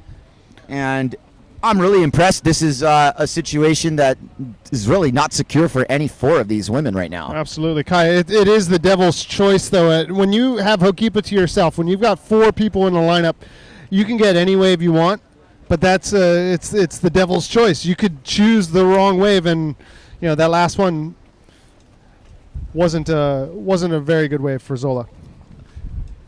You know, Jace, it was a safe approach. I think what you're looking at is her in the channel and where it put her, because the other women in this heat are racing out. Now back to Shauna Kropa, you know, who's an instructor, clinician, and a multi-sport water woman.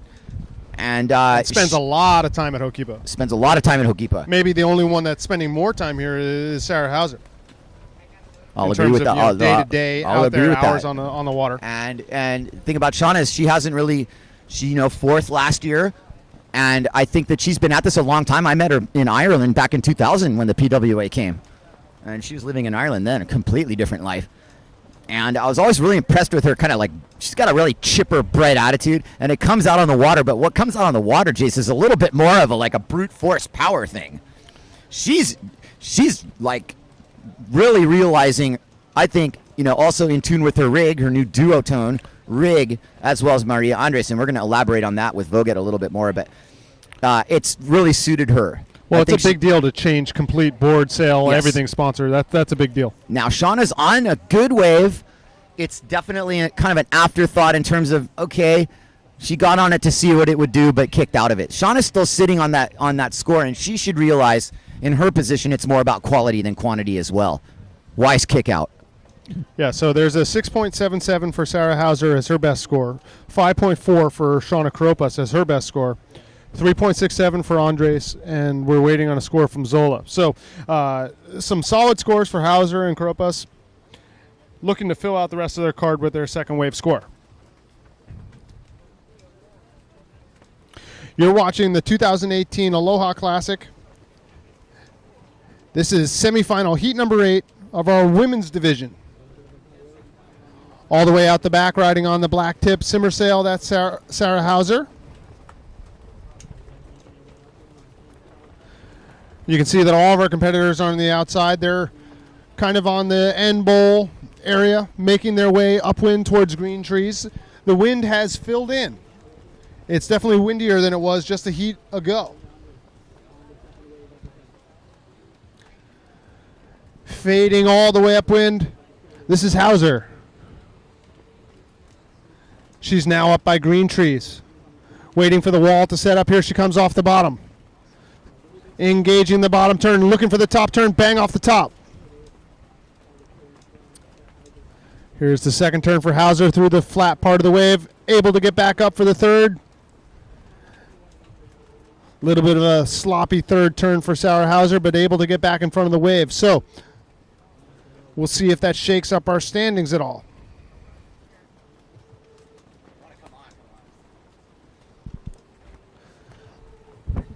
Sarah Hauser, former event winner, former tour winner,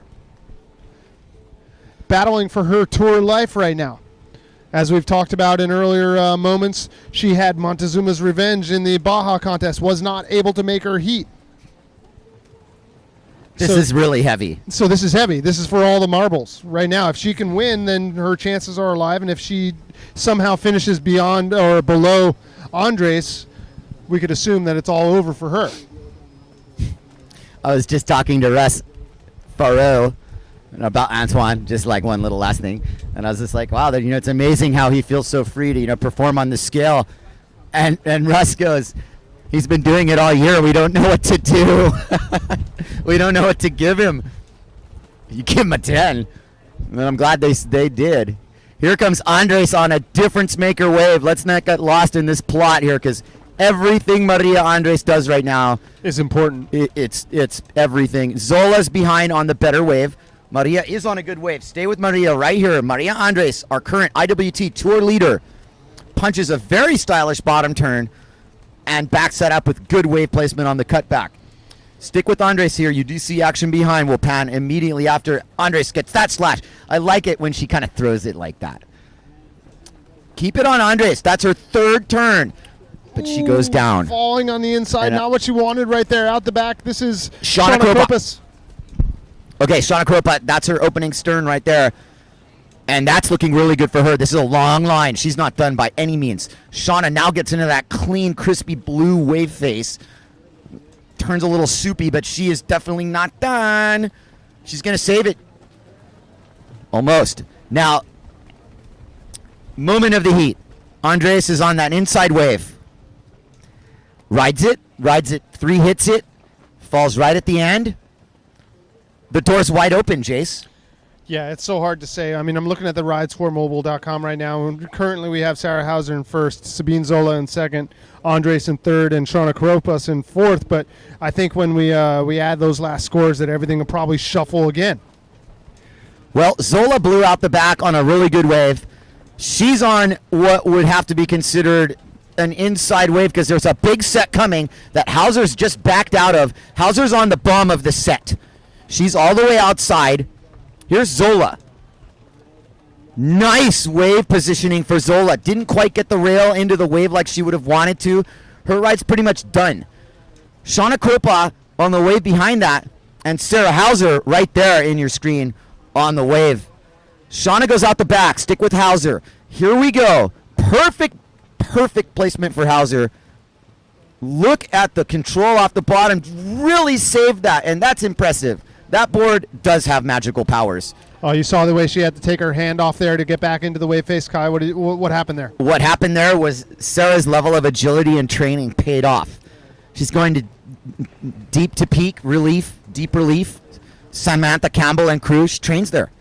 And you don't save a turn like that unless you're in really good condition. And she is, and absolutely took a situation which would have been one of those leave the door open moments, and not only saved that turn, but turned it into a higher score than some of her last waves, I think. Yeah, and let's be clear here. Sarah Hauser is a professional women's athlete. She trains, she's focused, and you can see that she's ready. Yeah, that's Maria Andres, current IWT Tour leader in the moment of her tour year. And in 4th position in this heat. Here she comes. Perfect trough.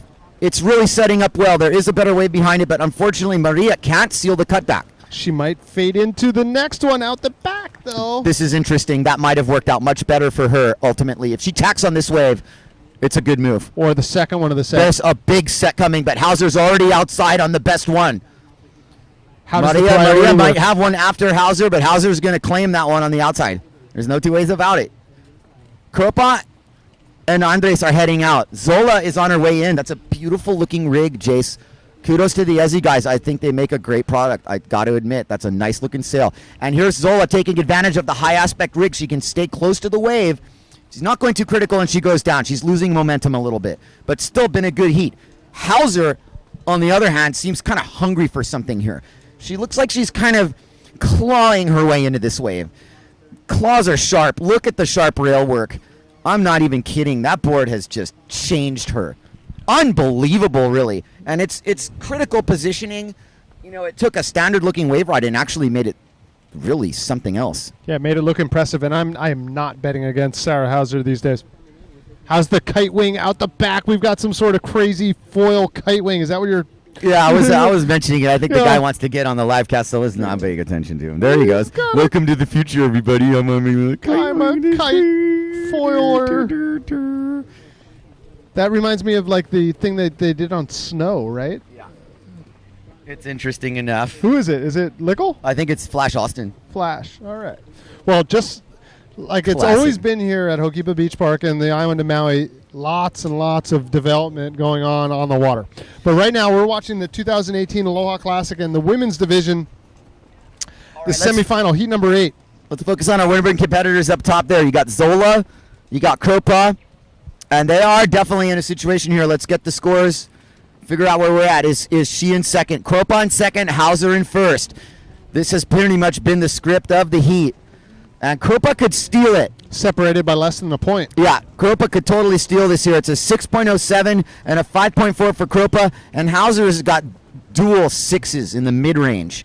It's close. You're watching the men's for the next heat kind of work their way out, so we got a little bit of crosstown traffic going on. Levi Siver and others are heading their way to the outside as our women are trying to pick up another score in our heat semifinal heat number 8. Men's semis coming up, you guys. Stay right there.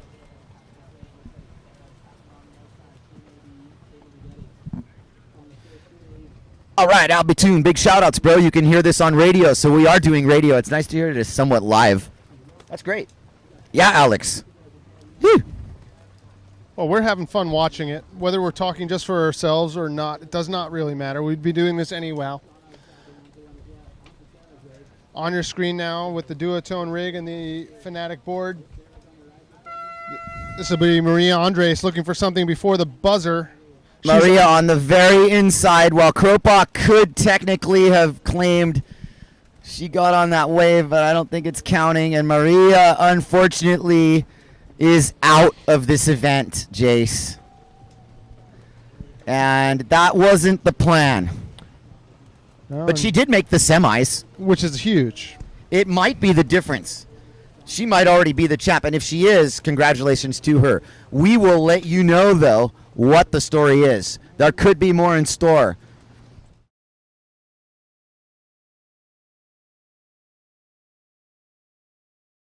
But here comes Juban and Guillaume. Guillaume's really ready to start his heat. And here he goes. The pride of Morocco himself. On a Severn rig. That's a nice looking hit. Bouzma's got tons of style. It's no joke.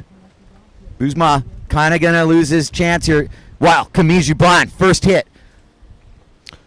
Big opportunity at the end bowl. Okay, Juban got unglued on that, but it's not the end of the world. We've got a lot of time here, guys.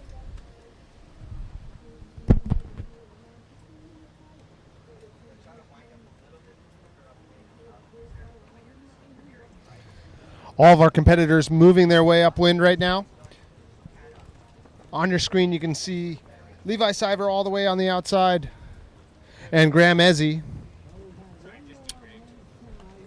And on the interior now, that'll be Camille Huban. Where's the score breakdown here, Jace? They haven't done live scores yet. We haven't gotten any scores put up on the live score yet. It's all to play for here. I mean, when you got sailors of the caliber of a Guillaume, a Siver, an Ezzy, and a Juban, man, this could be a final. It's a semifinal. Well, we've got everything to play for here at the 2018 Aloha Classic, and I'm just reflecting on the highlight reel that's coming from today, let alone the other days. We have got some fireworks to show the world from arguably, still to date, the epicenter of the wave sailing world, Ho'okipa Beach Park on the island of Maui in the middle of the Pacific Ocean. And it's November 1. And this is when you want to be here, man. Camille Juban, Graham Ezzy are going to go 1-2 here. Juban's in front. A little bit deeper. Graham's going to need to make some headway to get to the sweet part of his wave. Juban's done with it. And that's a wise decision. There is one behind Graham, and I bet you Camille nabs it. Here goes Graham Ezzy. Still looking for his first Ho'okipa win. And entirely capable of it. Huge highline stall here from Ezzy. And we're going again. One-handed Taka. Can you save it? Graham Ezzy! One-handed Taka. Goiter. Thank you. Goiter's score higher than Taka's, but man, one-handed Goiter. Wow, Jace. Scores high. Unfortunately for Camille, the wave selection thing, you know, it's almost now time to ride what's in front of you, but I look down the lanes and there's still nice lines coming in there, and maybe this just becomes how you roll the dice. How are you going to separate everybody in a situation when the wave period is still long enough? Look at Guillaume. This is a nice groundswell. He's riding it perfectly. Behind him is Siver. Guillaume's going to get a little bit more to this ride as Siver sets up. This will be Guillaume's last hit. It's a 360, and he doesn't quite pull it in. Down low. There's Siver. Chasing a peak, a little West Swellberger. Now Siver's pissed. Yeah, that's not what he wanted out of that wave by any stretch. He chased for it and was not rewarded. Here comes Camille Huban looking for the aerial there, kicking the tail out. Not going to be a huge score for Camille either. Come on, but Ho'okipa. You got to think that really has got to frustrate Levi Siver. It's kind of frustrating overall, because what you really want in a situation like this, Jace, is everybody to get set waves, everybody to get their opportunities, and guys are getting looks. But it's kind of now boiling down to the conditions a little bit. A little.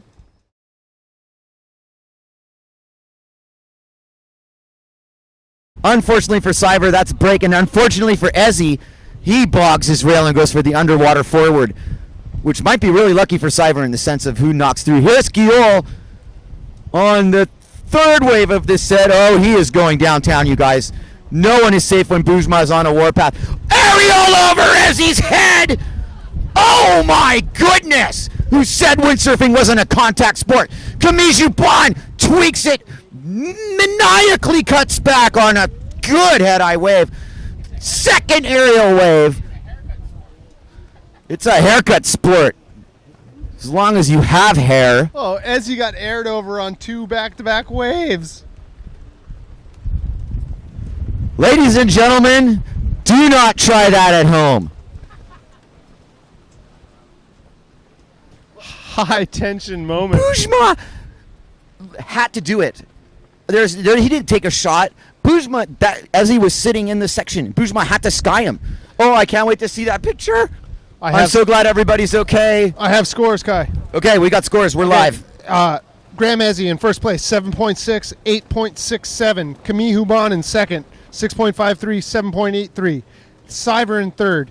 Bujma Guillot in fourth. Bujma's score has yet to drop. Right.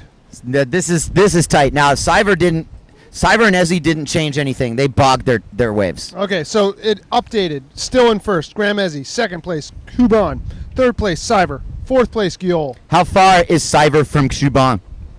Cyber has got a 10.4 and Juban has got a 14.36. Safe little lead there for Camille Huban. Levi needs to drop a banger. He does. He needs And something he in the knows eights. it, and he's capable of it. Levi can steal the seat, but Graham right now, as I thought, he's kind of took a death grip on this thing. I like how he's sailing, and I like how he's competing. And this little shakeup with Guillot in the aerial is all good. It was close. Graham Ezzy dropped an 8.67. He's in first place. Here's Guillot with the 360 attempt. It might not be over. He might still even be able to pull that out. We can't see him. I don't know if you get points for sitting on your sail. Probably not. Here's Cyber. He's out. Okay, nothing's changed in this other than did we get Bujma's score? 5 minutes to go. Bujma's score has not dropped. Bujma might have just made a difference in terms of his campaign for third and fourth, but I think first and second sound pretty solid.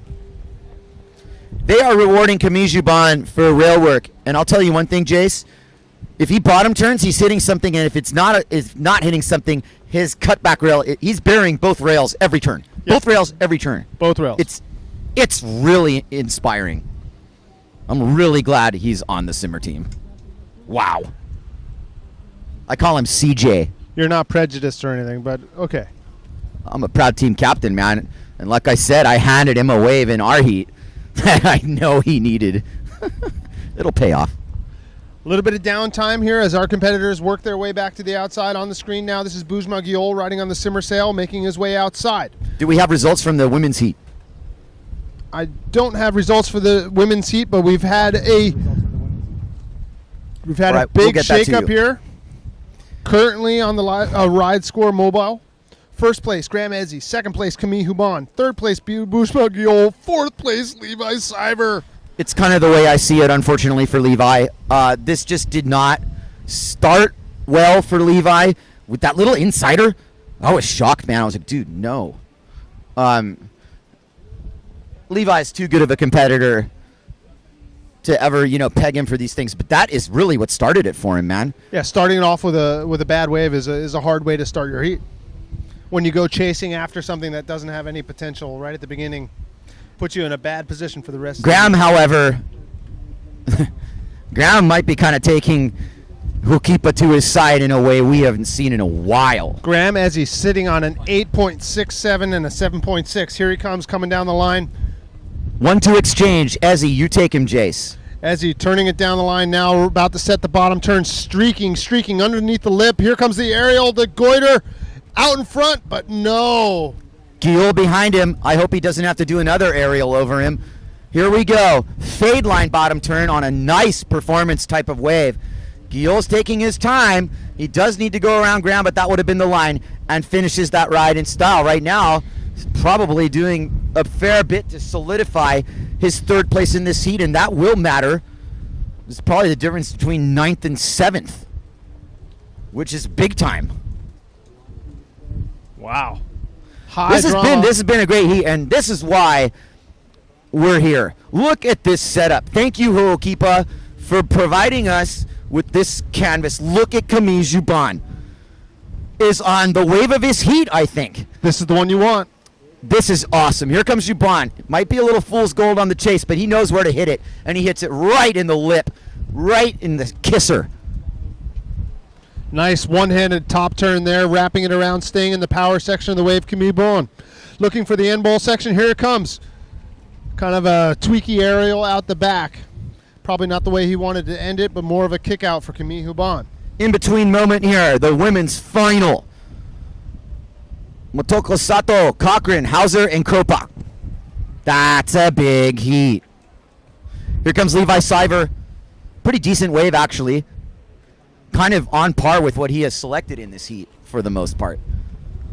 And it's not enough time left to do anything about it. It's a minute and a half. Is there a 3 in him? Is there anything?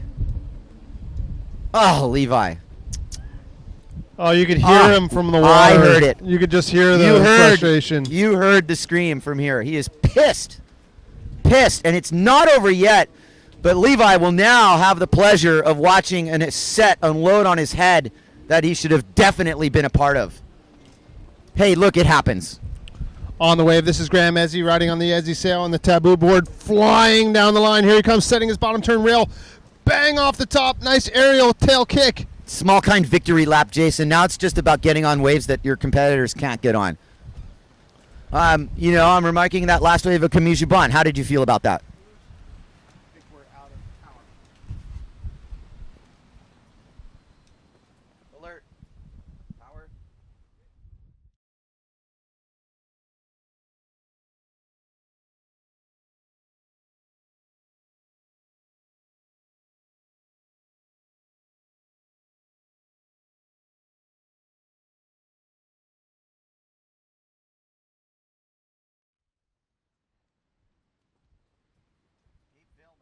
Is it running?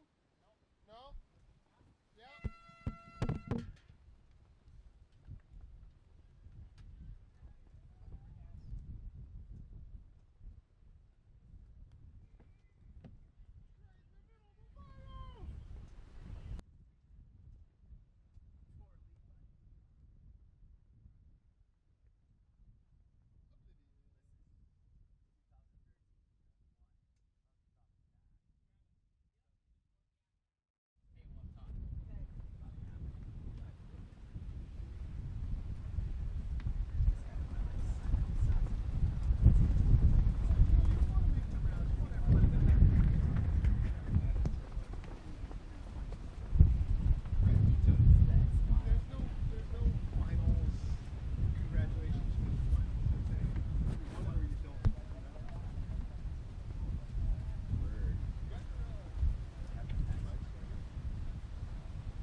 Heat that's nugget after nugget. Oh my God!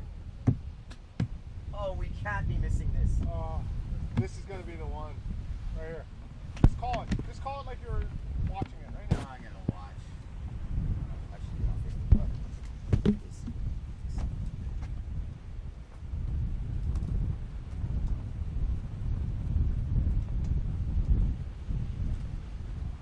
Wow. Right back in it. Oh, Noiro just pulled something sick. There's Brazinho. Oh my goodness. All the way down the line. Skies it. Brazinho just ripping. What was Morgan at? Goiter? It was a 360. Morgan made a 3. 3 and then sucked it back right into the critical section of the wave. It was beautiful. The world will never know. There was no power. Here we come. We're coming back online. look at the conditions, man. Let's get rolling. Fuck. Is it doing anything? No.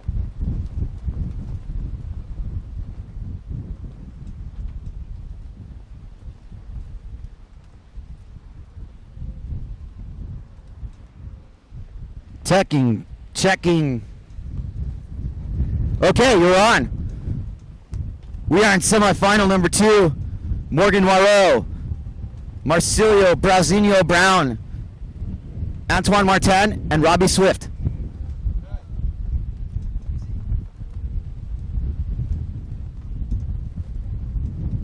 Robbie Swift punching it up top.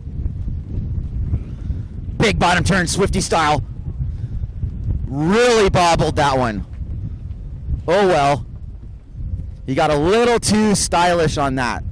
Sometimes you just need to make your decision. Here comes Antoine Martin, and I have no idea what to tell you. Just don't blink. Here he comes. Full section, big ass goiter, and makes it. Oh my goodness. He is on fire. Oh, that was ginormous. You can tell when somebody's just feeling it. He went about 10 feet above the lip. At least 8 feet above the lip on that, Jace. And when he landed, it was just the bouncing right back on. I am baffled, man. Baffled.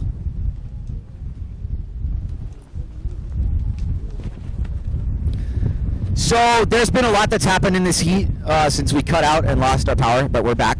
Noiro's made a 360 with a pivotal snap. Brazinho's gone ham on a point wave. Antoine Martin just did a gigantic goiter, which was kind of the one move of the wave if I was be able to even remotely criticize.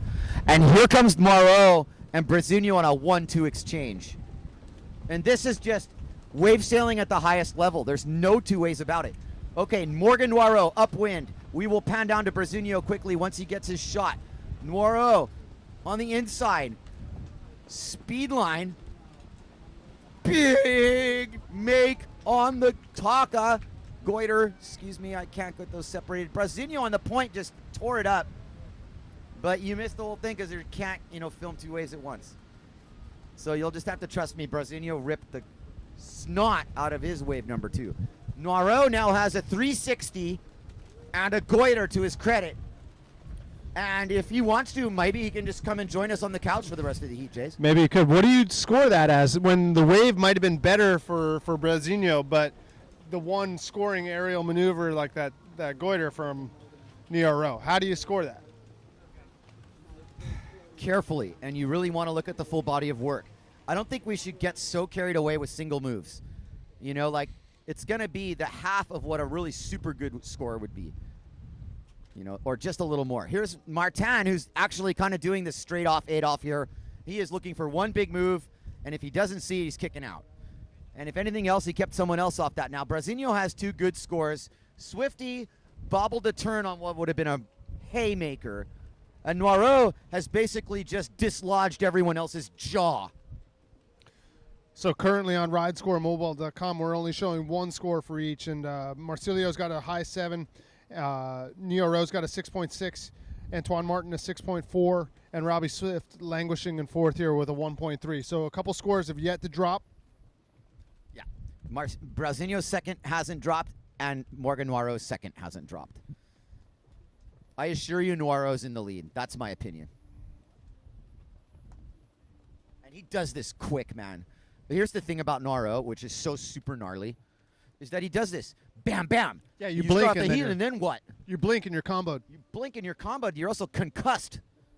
And you're like, okay, not only what do I do now, but Noiro can play the lineup. This is my point. Just he can own the lineup. He doesn't have to bother with anything. He doesn't have to chase little scores on the inside. He's already got 2 scores. He's in the driver's seat. Right. All he has to do is play Hokipa to his side on the outside enough so that he's not going to miss a wave.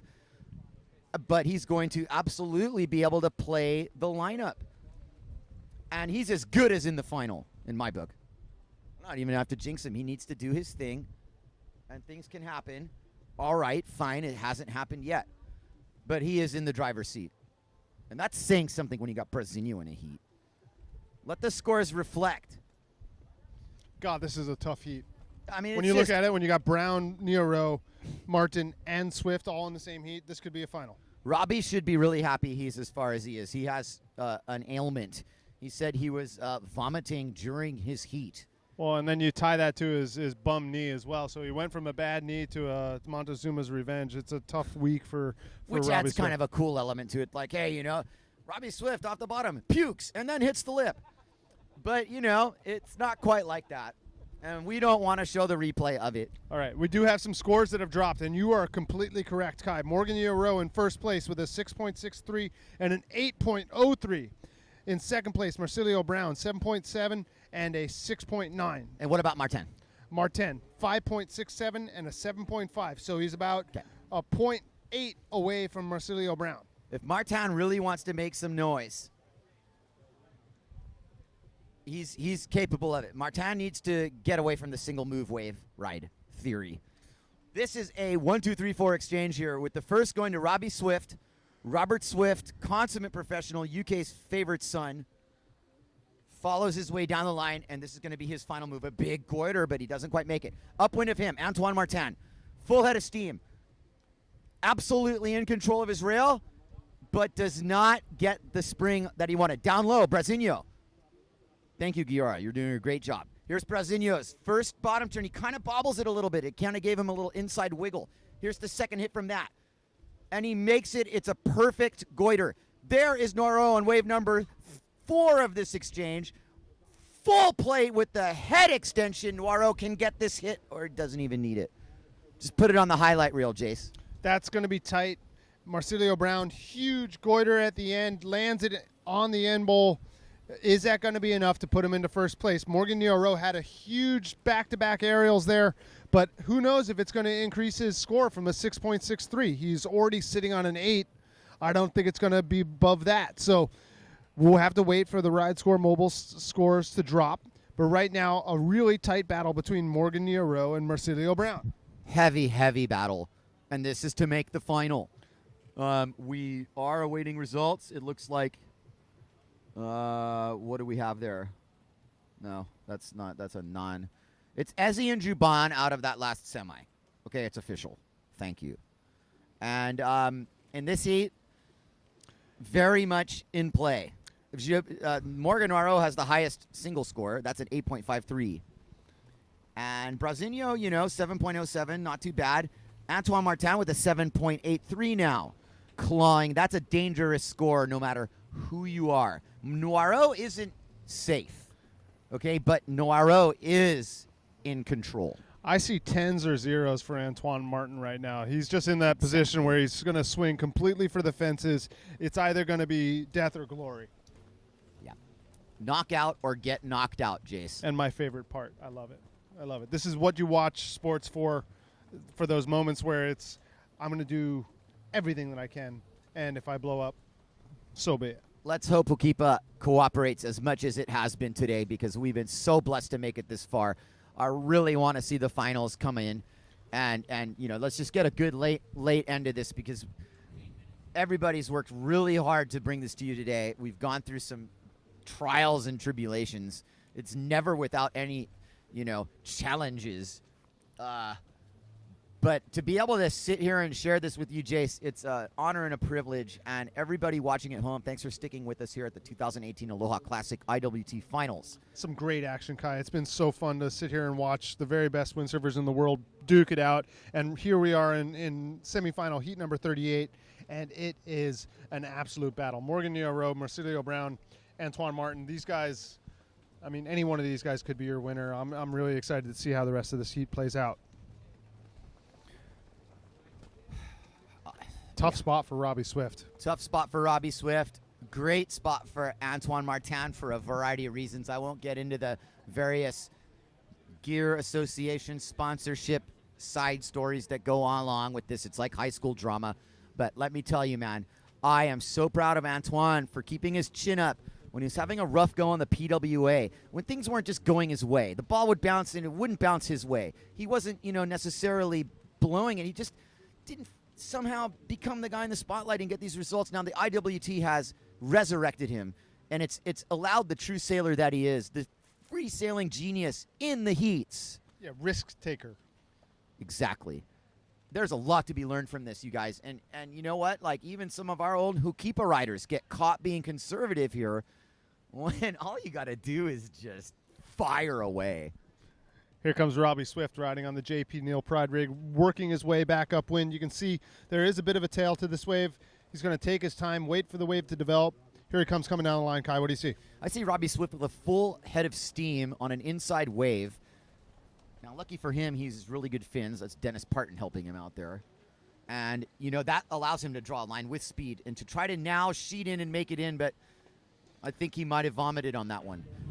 And here goes Antoine Martin, who's basically just a gutsy guy himself, kind of embedded in the lip. Might have been a good picture. It's not going to really help his situation here. Oh, Noireau's in control, and basically Brasinho... Brasinho so far outside, he might be sailing up to Jaws to find a wave.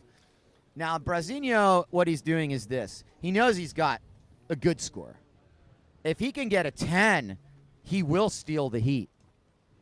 But Brasinho probably also knows that if nothing else happens, he's going to make the final.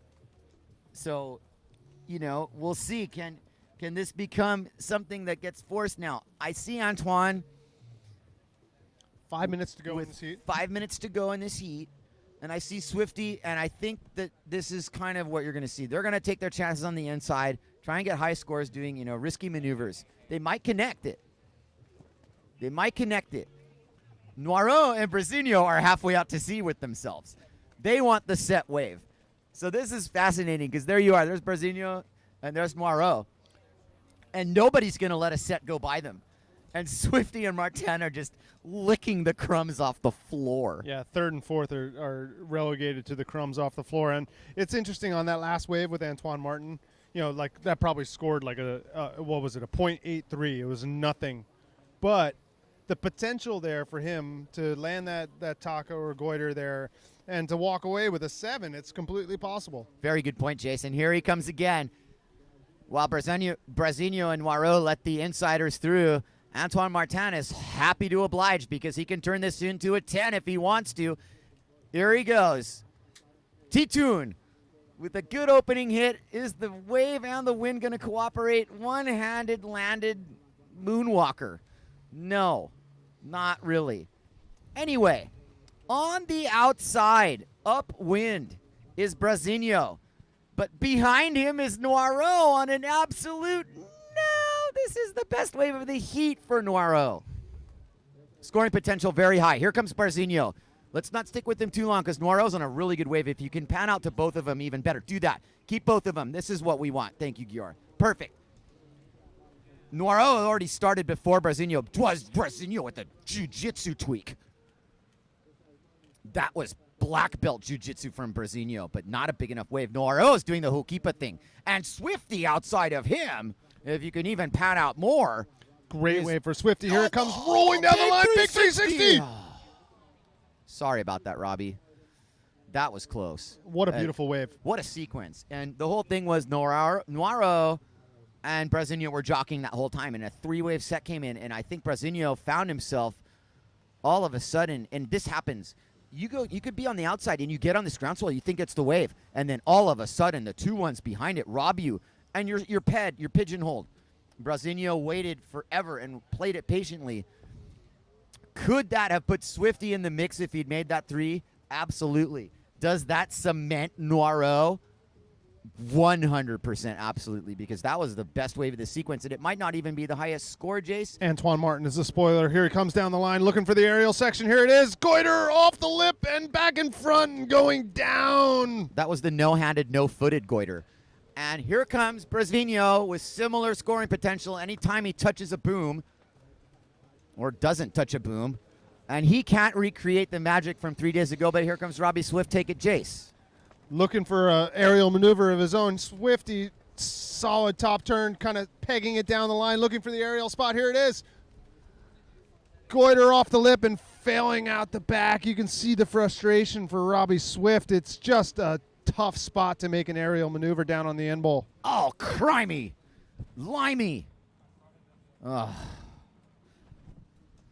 They can. Oh yeah, Australians call us seppos. We don't even have a good name for it. It's tough sledding for Robbie Swift there. He's been behind the 8 ball the entire heat and so close. I mean, you saw 2 waves ago with that 360 that he just launched above the lip. That was the chance for a huge score. It could have made all the difference for his heat, but when that didn't go his way, you could see things snowballing for Robbie Swift. He's in 4th.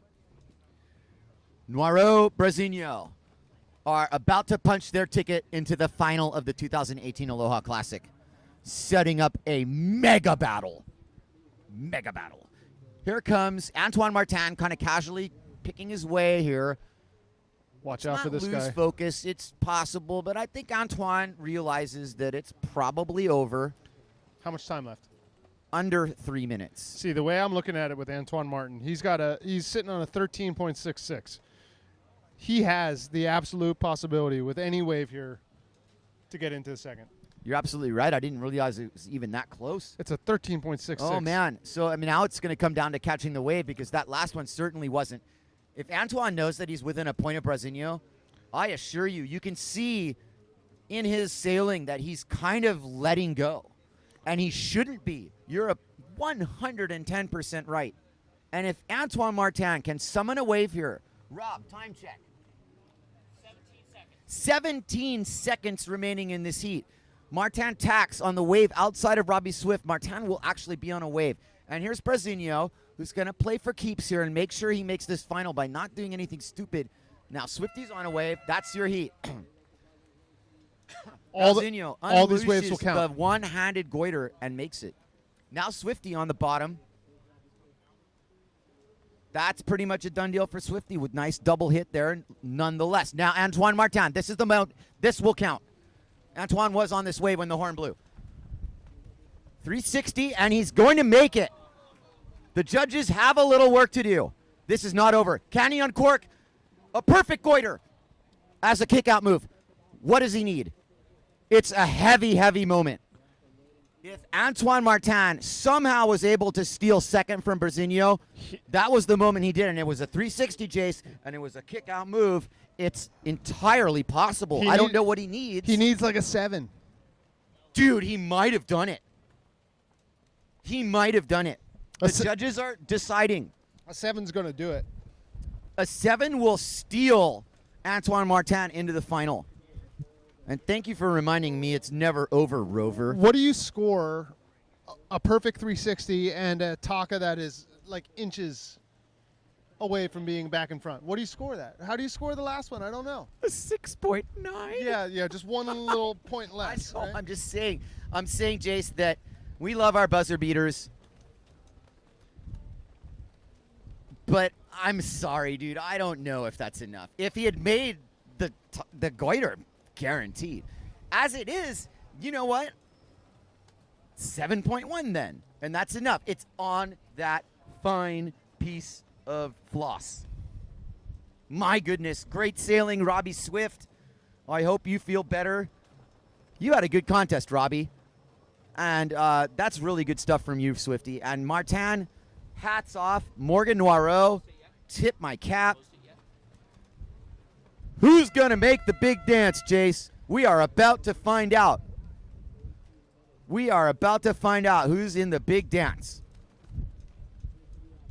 But until now, we've got the women's final. And this is a gnarly battle between Angela Cochran, who's on her first wave, Shauna Kropa. This is the women's final. Angela got 2 turns up at Green Trees on about a head high wave, shoulder high. Oh my God, Kai. Okay, hang on. Shauna Kropa. Let's wait till these women get their moment here. Shauna Kropa holds it together.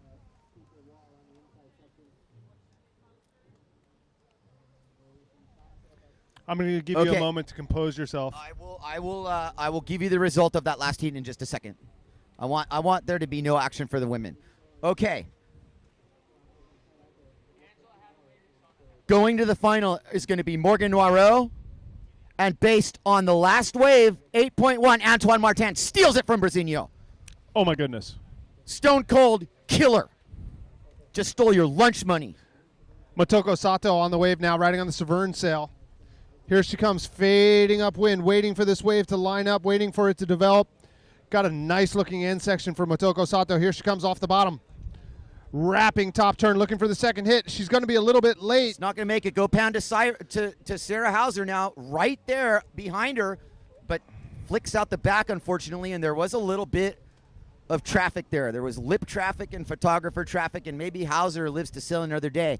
Motoko Sato's wave, Jace, looked like it had all kinds of scoring potential, and then it kind of just turned into a burger. Are we getting towards higher tide? Is something We happening might here? be getting a little bobble. Let me check my rig real quick. All sorts of factors that can go into the conditions here, whether it's the wind angle, the wave angle, or even the tides. What are you seeing, Kai, in terms of the tide right now? I see Angela Cochran taking advantage of whatever's in front of her. And well, we might not be watching that. Okay, so the tide is still pretty low. I see our resident seal here pretty low down on the front of the tide pool. We're in an in-between moment in this heat. Cochran is scrapping up scores. Kropa is on the board as well. Everybody's on the board. Sarah, unfortunately, didn't really make the most of her wave, but she's right back in the mix with a nice-looking wave here at the point. Sarah Hauser, NC6. Simmer sails, taboo boards, SAP. Man. Everything to play for here. Here's Sarah Hauser. It's kind of giving the bump skip. This thing turned into a little bumpy lobber, but it's going to be a good opening score for her. She made full contact, and I'll tell you right now that I'm not going to even drum that up because she knows she's capable of finding a better wave and riding it more aggressively. I will argue, Jace, that probably was a better score than the wave that she flicked out of, was going to be. And you know how it is. That score could mean nothing or it could mean everything, right? Exactly. Just the fact of sitting down for a score, settling down, and what you get in that situation is put something on the board. And, Levi lived by that too. However, that didn't really work out because that turned into a gunfight in that semi. Yeah, well, the ceiling was really high for Levi's heat there, and so yes, you do need those waves in the beginning. You need to get some scores under your belt, but when it comes down to it, at the very end, if you're not scoring high scores, you're not making it into the finals of the 2018 Aloha Classic. Back to this battle here, it's very early in it. This is a final, so obviously, yes, Sarah is hold it together, get something going. But she doesn't have all day and is going to need to get in the mix with the sets. Those sets are appearing to not come from lanes as much now. What's going to start to happen is that the swell will start turning more north. The low pressure that sent this swell is now moving north through our swell window. We are going to now start seeing stuff come from upwind. Don't you agree, Jace? Do you see that right there? That's more of a north wall. That was where Angela was hanging. And that's where Shauna Kropa has found a very, very nice wave. All the way up. That's Motoko Sato kicking out. I'm talking uptown. There we go. That's Shauna Kropa. And she's been setting this up. You just got her first turn there. Here she comes. Is she capable of the contact, or is she going to run for the hills? She's running for the hills. Here goes Angela Cochran. All the way upwind. Here goes Angela, and I don't think she's going to disappoint us, Jace. She's in a final for the first time in a long, long time. She sees that lip, and she's like, you know what? Boom! And makes it. And behind her, let's not skip Sarah Hauser here. Take it, Jace. Sarah Hauser also not shy of hitting the lip. Here she comes off the bottom. A little bit of a bouncy, kicking it out. Yeah. The thing that I appreciate and love about Angela Cochran, there's never been a lip that she's not willing to take a stab at. Angela Cochran will try to hit the lip no matter what, and I appreciate that. Here comes all the way down to the end bowl. This is Motoko Sato riding on the Severn sail. This has got a nice little wall to it. Here she comes, putting on the gas now, up from the bottom, looking for the top turn, underneath the lip. Big top turn from Motoko Sato. Motoko's on the board if she can hit this and make it, but she can't quite put it together. Meanwhile, Hauser ruling it on the point. Beautiful wave. Full rail cutback. I'm telling you, this taboo board has something about it. It fits in tight spaces, and Sarah Hauser has been doing work with it. That's her best wave of the final. Well, and you're saying it right, Kai. When Sarah engages her bottom turn, there is a level of speed that happens that we're not seeing from anybody else. When Sarah puts it on rail and she hooks it, that board is going. Something's working good for Sarah Hauser.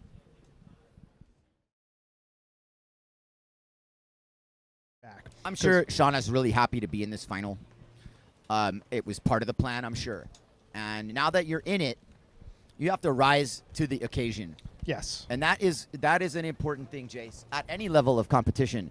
But in a final, it is this sort of pivotal battle that is going to be with you for the rest of your life. Well, I've been in a few, and they do stick with you about the pluses and the minuses and what could have gone and certain. But the thing about it, in this situation, Jace, Hukipa is providing opportunities for those who put themselves in position to get them. If you go chasing, I don't think it helps you right now. I think you have to let Hokipa come to your side. And one person who's letting Hokipa come to her side is Angela Cochran. And Angela Cochran might not have gotten that first wave, but she's in position for an even second better wave, Jace. Sometimes it works out like that, where you fade out of the first one and you're going to do better by getting the second or the third. I'm not sure if this set's going to kind of wall up for her, but she is in the best spot. She is the furthest upwind, and she's in control of the game. Position is part of the battle, and you saw that also in some of these other heats where, you can, there's no priority, so to speak, though we've gone through this whole, incident thing from the other day. And the thing about it right now is that you have to start reading it like a surfer.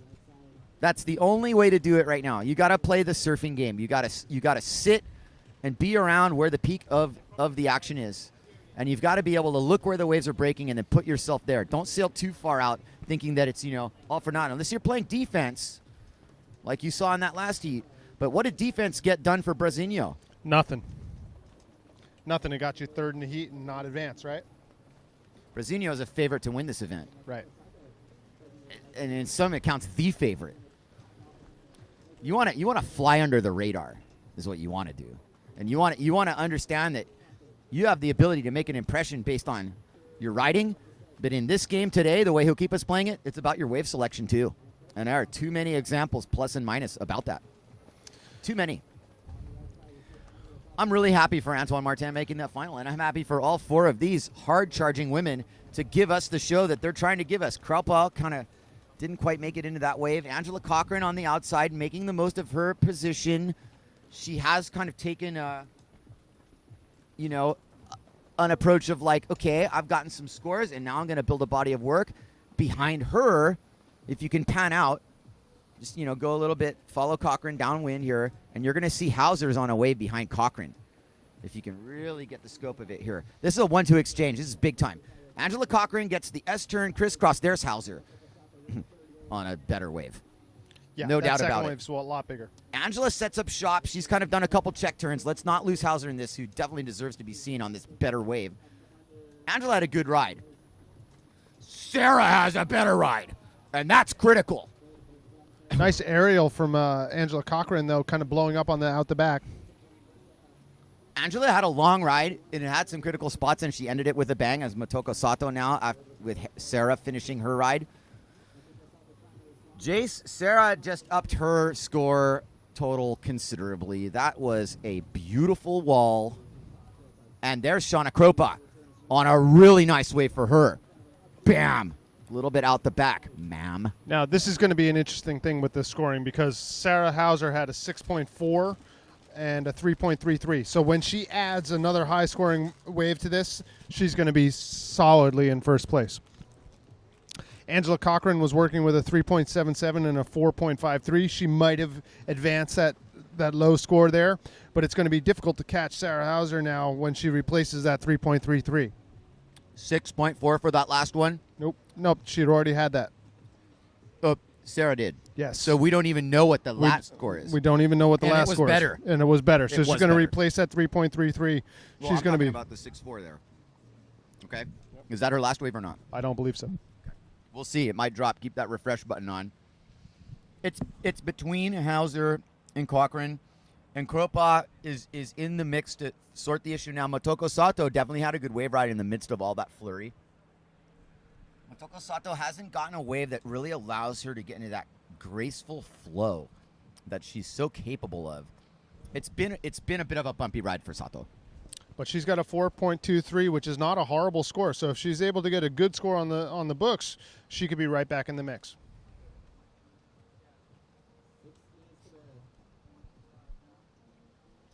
You're watching the finals of the 2018 Aloha Classic. This is the women's final between Motoko Sato, Sarah Hauser, Angela Cochran, and Korpas.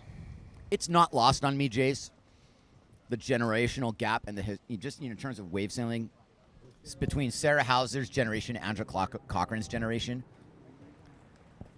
And what's super impressive about it is they're both in this final. And I don't really know where I'm going with this, but I will say that what you're looking at are two of the gnarliest Hokipa competitors in history. Yeah, well, it could be 1990, it could be 2018. It really doesn't matter. You put those two in a heat, you've got fireworks. Like Sarah Hauser, she's kind of like related to like Debbie Brown. Don't you agree? There's a certain parallel there that I want to touch on in terms of like somebody who consistently brings Hokipa to their side. I remember Debbie was capable of it in a huge way. Absolutely my favorite wave sailor when I was growing up was Debbie Brown. And not because of the fanfare and the wins, but her style. So much style.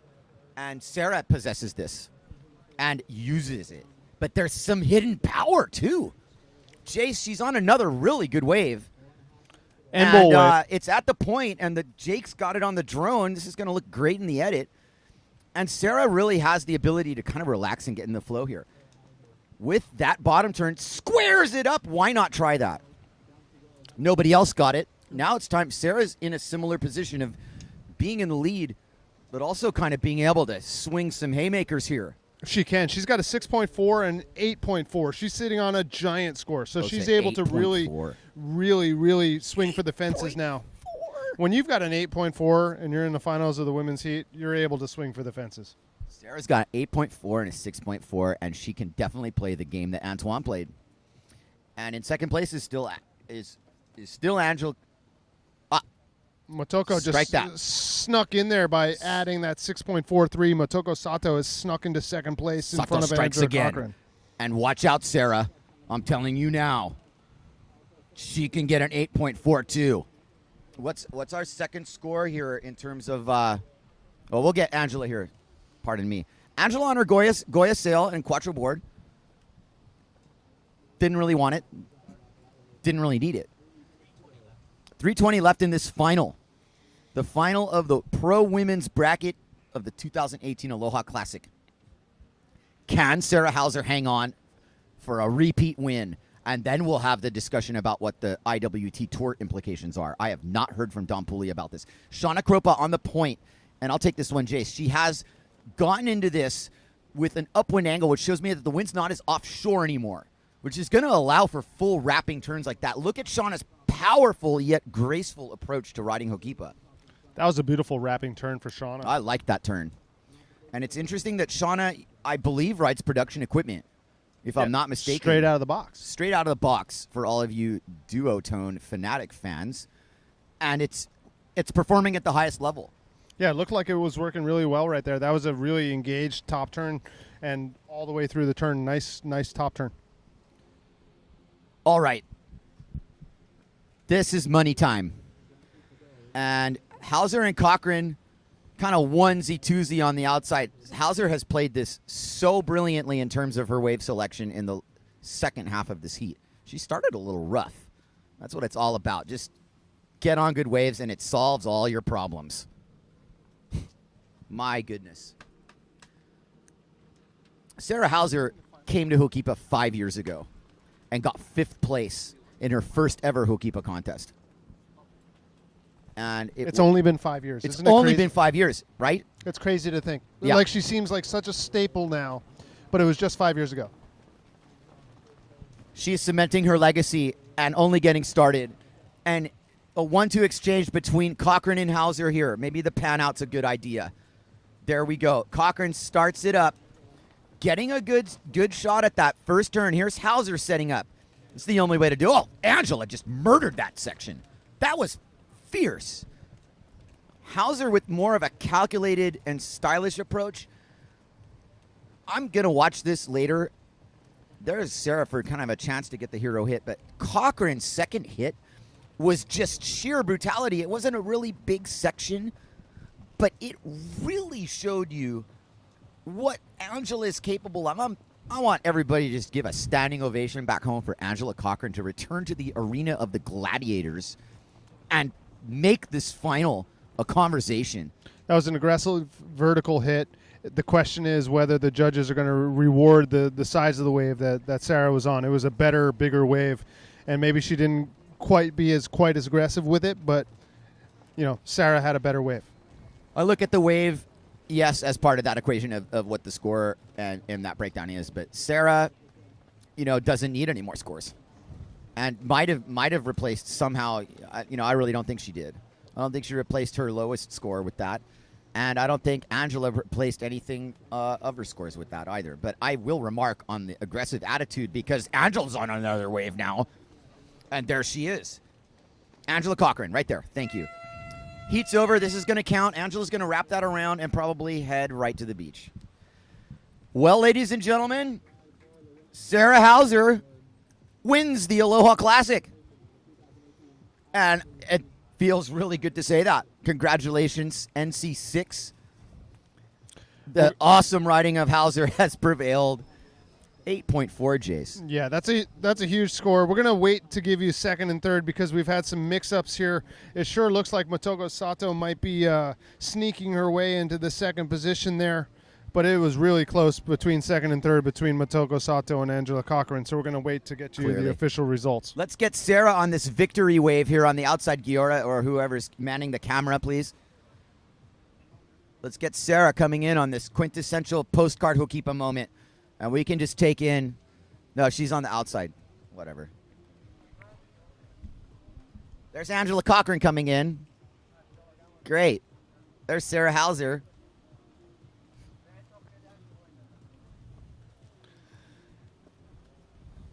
Yeah, everything looks like it's working really well for Sarah. Congratulations to her. Like we were talking about earlier, it sure doesn't seem like just 5 years that she's been out here and dominating. It's been quite the run for Sarah Hauser here at Hokipa and elsewhere on the IWT Tour. Yeah. Kudos to her preparation on and off the water. And the equipment, Jace, she's on this kit, man, that just, I'm going to talk it up. I mean, the black tip is a really, really good sail for wave riding in a place like Hokipa because you're able to get really close to the wave. You're able to really utilize the power of a 4-batten sail with the low end and the high end that they both possess. And this board that Fabian Vollenreiter has just made her, that thing you're looking at right there, it's an asymmetrical. Yeah. You don't see the tail because the tail is secret. And there she is, smiling it up. Past and our there's resident. Fabian with congratulatory hug. That board there, you see the tail of that board. Look at that thing. That's a Ginzu knife, bro. With a really interesting board. So why would you ride an asymmetrical around here? Because you can go high and tight, and you can go late, and you can get away with it. Did you see some of this stuff Sarah got away with in terms of what she was aiming for? She's still learning how to ride this board. She's had it for less than 2 weeks, and it has been a difference maker for her. Congratulations, Sarah Hauser. Green flag, Rob? Green flag? The green flag is up for the men's final. We're not wasting any time. Antoine Martin, first wave. Here it There comes. he goes. Full cork, full make. Antoine Martin on the board first in this final. One-hit wonder, but giant and clean. A wonderful one-hit wonder. Here comes Camille Juban with Graham Ezzy behind him. I will take Juban. You take Ezzy. Let's get these both in frame so we don't miss anything. Juban setting up for a solid wave at the point with Ezzy behind him. Keep it here, both of them. Juban sets up shop, gets over a ghost bump, and gets a ridiculous nose down tweak. You freeze frame that, and it is nothing but critical. Here comes Graham Ezzy behind him. He's going to come right into your frame. First bottom turn. Bam. Graham. Goiter. You can do it. It can still come out. I think he's got it. Oh, he doesn't, but that's almost like the power of Ezzy was a problem for the power of Ezzy. Did you see how high and upside down and how late he was with that? And just kind of coming apart on the landing a little bit. Graham Ezzy just can't quite putting that one back together. Camille Jubin is playing it very smart here. But outside, check Morgan Noiro on the outside on the S2 sail and the JP board. S2 Maui, new sponsor for Morgan Noiro, the wizard. And he is ready to set up some sorcery here, Jace. Here he goes. Setting up the high line. Morgan crisscrosses, makes sure he's stalling, so he goes late as critical as possible, and now he winds up his coil. This is going to be a high-level maneuver on out the back, not quite. Big bounce on the bottom turn there. Blows everything up so hard when you bounce out of the wave face. It was not Morgan's fault. However, maybe he needed to take Camille's approach, which was start turning, start making turns. Camille, right now, did the smartest thing he could have possibly done, was he rode his wave. Instead of trying to play this game of what he could do, he rode the wave the way the wave was asking to be ridden. It's that simple. It's hard to listen sometimes, Kai. You got this idea of what you want to do, and it's different than what it's telling you to do. It's hard to listen sometimes. Your inner voice can be your worst enemy. And it can also be your best friend. It's really hard to say. Right now, Camille Jubin, though, having won a Hokipa event 7 years ago, has his eyes on the prize. We are far from done and dusted here. Graham Ezzy, really, really wish he had made that. It would have been one of those really nice starts. Well, if you make that goiter off the first wave of your heat, that changes the entire landscape of the finals. Yes, it does. CJ, Camille Jubin from Guadeloupe. Simmer-style sails, quattro boards, Longhorn energy drink. Here he comes. Square turn, full rail to rail. Low to the ground, low to the bottom. Here we go. Gets multiple hits. He's playing pinball out there, Jace. You see how fast he is to get that last aerial hit. He was so fast off the bottom. If you're not absolutely perfect with your timing there, you don't get that last hit. That's got Keith DeBull written all over it if I ever saw it. It does. Huge influence on Camille's riding. The legendary Keith DeBull, quattro shapes. You're looking at it. The ability to go rail to rail on a low entry board with some spiral V. It's what it's all about, man. You get the hold, and it's all rail work. You just have to be able to read the wave. And, you know, it doesn't hurt if you're a little bit of a smaller guy like Camille who can ride a small board. Doesn't hurt. Doesn't hurt. Here comes Antoine Martin, looking at a situation that will help his cause, Jace. Yes, it will, and I got to say I'm rooting for him because he swings for the fences, because he never holds anything back. He's got me rooting for him. Antoine Martin will not hold back. But he will sail smart, and he knows he's got a score. Can we check scores, please? We can. Now, Morgan Noiro, I was like, he was on a great wave, but that was not a great wave ride for him. So Morgan is not in command right now.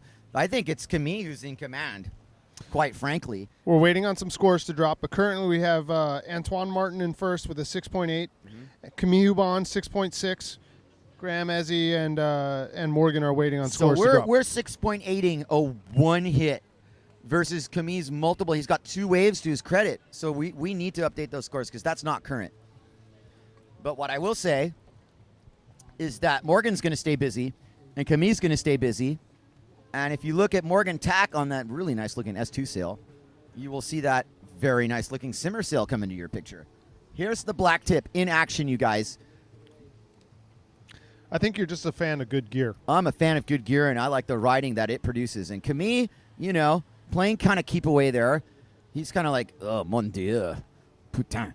And, well, okay, so he's done. But you know what? Like, he did keep someone else off that wave. There is a benefit to that. Now, I was talking to Ponch yesterday. Ponch brought up this thing that you would see, like, guys remember the team, you know, Matt Pritchard, Kevin Pritchard, and Fenton. This is what they used to do. They used to ride these, like, super, you know, fast boards. So they would run the lineup, and they would just get on once they were in the lead and done their riding. They'd get on waves and kick out continuously and pass you on the way out, and they get another one and kick out. And, like, hold the lineup. I'm so glad that doesn't happen anymore.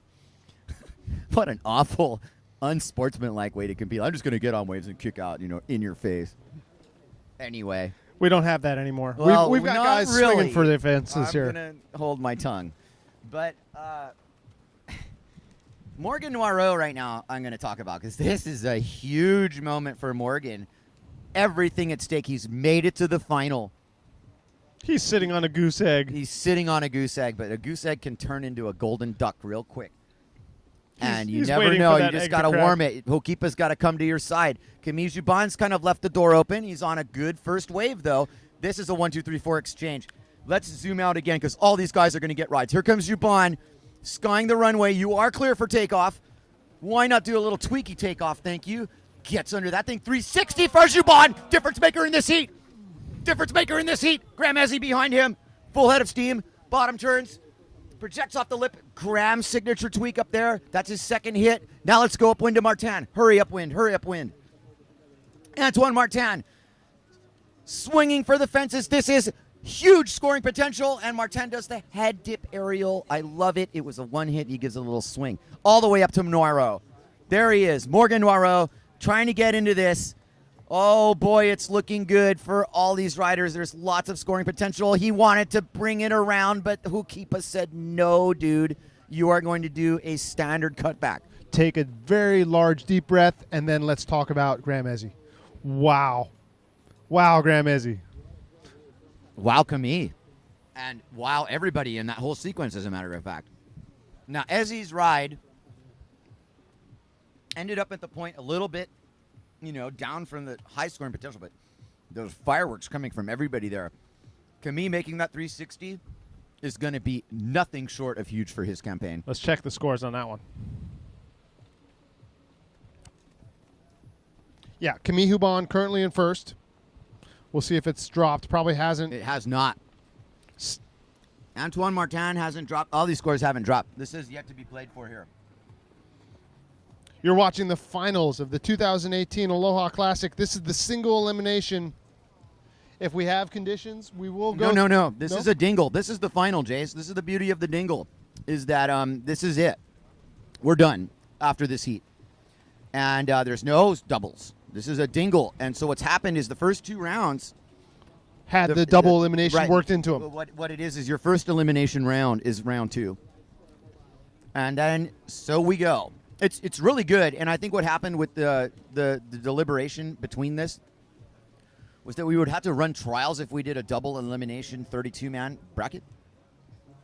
And that's the end of it. Yeah. So we got everybody in there. There were a few people who were going to be in the amateurs division or whatever that we threw in the pros to get a 48-man field. So it's a bigger field than it would have been if we did a double. Yeah. So you had a couple heats where there were only 2 guys and some right. funky stuff in the beginning, but Early you managed on. to get through it. Well, we managed to get through it. We managed to show the world what you can do with a board and a sail in your. And it is like right now, time for somebody to really peek out and send it to the moon because it's a final. And it's a final at Hokipa. Scores have updated. We're waiting for Camille's score and we're waiting for Antoine's score. And Guadeloupe in the house, baby. Guadeloupe in the house in a huge way, man. Camille and Antoine are buddies, and they sail in some incredible conditions over there in the Caribbean. Unbelievable stuff.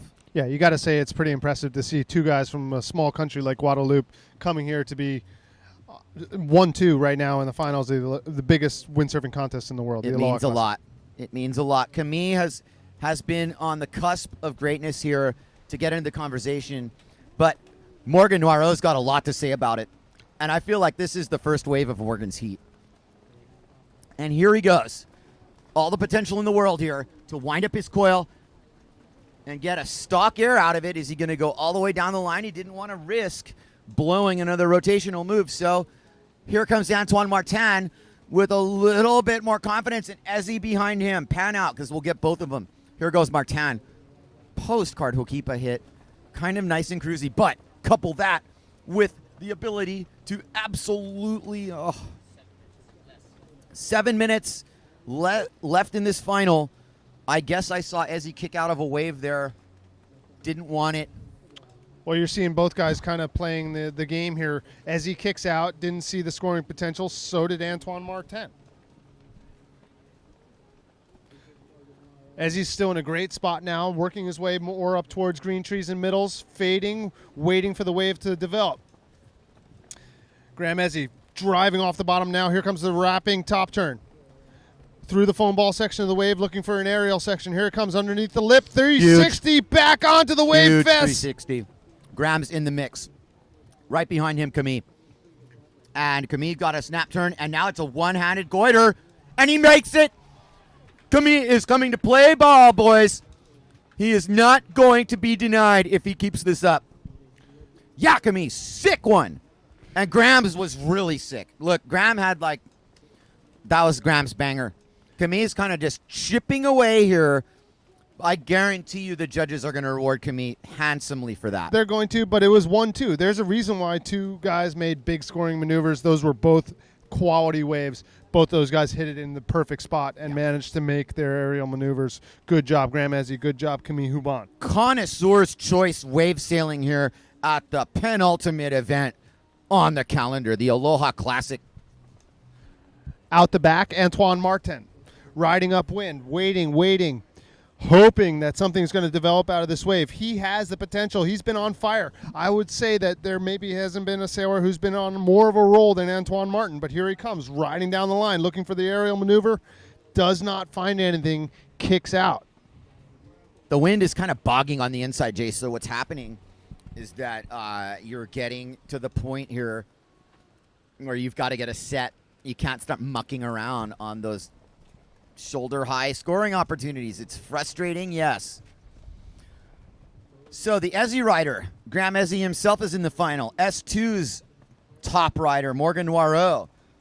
Simmer's top wave rider, Camille Juban, in the final. And then Antoine Martin, would you call him Neil Pride's top guy in terms of their promotional and everything else? Maybe, maybe not.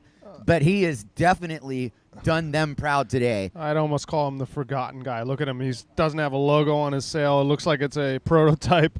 I don't know what to say about his gear selection right now, but he's sailing so well. It's hard to deny. His stock has risen exponentially in the last 2 hours. It is the proving grounds, you guys. These are the moments in people's careers that ascend you to the top echelon of wave sailing. It's not lost on me. I've watched it all over 30 years, Jay. So I remember when Polo-Cow came through, and we're seeing another moment here. Call it a changing of the guard. It's not really that. I'll tell you what, though, Brasinho not making the final might serve as a shocker, but it's opened the door for a Camille Juban, and it's opened the door for Morgan Noirot, and it's opened the door for Antoine Martin. And Ezzy, somewhere in this, Jace, still has a shot. He's got to have a shot. We need to know exactly what it's going to take for Graham Ezzy, because this is everything to play for here. Okay, Camille Juban on the inside. We can do another pan out. We'll get everybody. Martin behind him. Do we have a wave dispute again? It's Noirot and Martin. Oh, no. Morgan might be in penalty box. Martin's not happy. Here comes Graham Ezzy. He's all on his own. Okay, so we're gonna have it out here, and Morgan is pointing at Martin. Graham blows up on a rotation. This is going to be a bummer, dude. This is like, why did that need to happen? What did you see? I mean, who had it first? I did not see the setup. I was too transfixed on Camille, but what I did see that Martin was upwind of Morgan. It's not like Morgan to just, even if he's scratching into this, which would probably be the one situation he might try and bend the rules. Morgan's pointing at Antoine. He must have thought that he was on the wave first, and even though Antoine Martin was upwind, that Morgan must think that he was on the wave before Antoine. Isn't that correct? It's going to play out, and we're going to have it on camera, hopefully. Did you guys think Morgan interfered, yes or no? Well, I want to know whose wave it was. I'm just curious on your opinion on whose wave it was. In my opinion, watching the whole thing, I saw Antoine already on the wave and Morgan coming upwind to get to the spot where he was. Antoine, in my opinion, was on the wave already. Okay, well, what's going to matter here, Rob, is since we deal with ground swells, is that somebody was on it first. There's not going to be, who was upwind or whatever. We'll see, man. Morgan's pointing at Antoine, and that's like, that is what it is. Now, Jubon, completely free of this controversy. Here comes Antoine Martin on the inside. Jubon outside of him. Martin needs to get something done. He got score got taken away by both of those riders for that infraction. Way upwind after you finalize Martin's ride. It's a goiter, and it's not in. Here comes upwind Camille Jubon firing his way up middles. Big contact. Can he get one more? My goodness, this upside down under the lip stuff from Jubon is fierce. Camille Jubon is sitting on a 9.5 and an 8.87. He is firmly in control. That's the way I saw it, too. Camille Jubon in position to win his second Hokipa contest and his first ever Aloha Classic. I couldn't be happier to say it, but it's not over yet because Noiro is on the outside. If that situation favored anybody, Jace, between Martin and Noiro, it favored Camille because it literally took away 2 scores from those guys who were nipping at his heels. Where's Ezzy in this? Languishing in the back.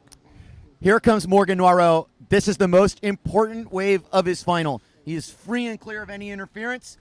He has a decent score. He's got to get on the board here. He's comboed right now. Perfect bottom turn for Noiro. I know what's coming, but it's not enough. Ezzy has something, and it's almost as if Ezzy knows it might not be enough, but he's going to give us a show. Graham Ezzy with a great one-handed taka attempt. Might have taken the boom on the chin there. His contest's over. This contest is over as far as the pro division, you guys. And we will have to, unfortunately, sort out what happened there between Noiro and Martin. And, Rob adamantly states that it was Antoine's wave. Well, we might have already docked Antoine Martin's highest score because of the interference on this judging card. Right now, Graham Ezzy's in second, and Morgan Noiro's in fourth, and Camille Jubon has definitely won the Aloha Classic. Hats off to Camille Jubon, and that is a done deal there. Massive, massive heat from him, Jace. Wow. Great fireworks, great riding, and you can tell how close the razor's edge is. If you're not in the right spot and you saw that interference between those two guys, it just makes all the difference. It takes away 2 scores from guys who are both in contention, and then you have that interference, and it ruins the heat. It ruins the heat. It ruins the heat, and I am so super curious why Antoine thought it was his wave. I've seen this before, Dunkerbeck and Stone one year, where Stone was way out to sea, but on the wave first. And Bjorn also got on the wave, but upwind and clear, where you would think, okay, it's not distinction. I'm not saying that's what happened here, but the manner of perception is that if you're upwind and you're on, it's your wave. That's not always that way. It's not always that way. All right, so big action here at the Aloha Classic. We've managed to get through to the end of our pro men's and our pro women's and have moved on to the youth division. On the water now, Takuma, Grand Guiol, Ishihara, and Shedaway.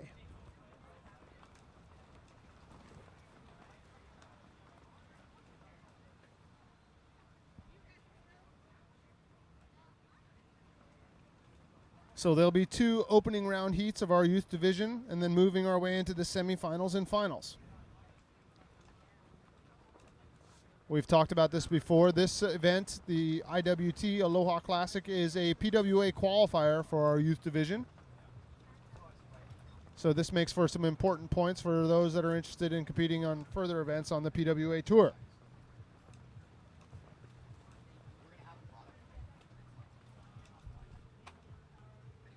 We got the final, we got the semis. Youth are on now, so let's give them a good show since the kids are up there. Okay. We're in between that and this controversy because it matters with the placement now. So we will talk to you. So on the water now, Kai, Takuma, Grand Guiol, Ishihara, and Shedaway.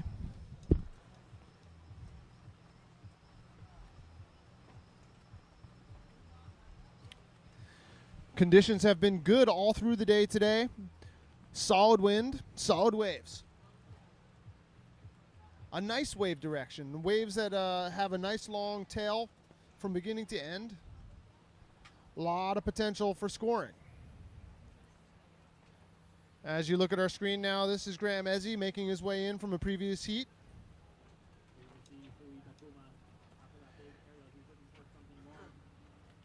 We'll be looking for the rest of our juniors competitors. This is Grand Guiol riding on the Duotone and Fanatic. Here he comes, setting his line down off the bottom. Nice, solid bottom turn.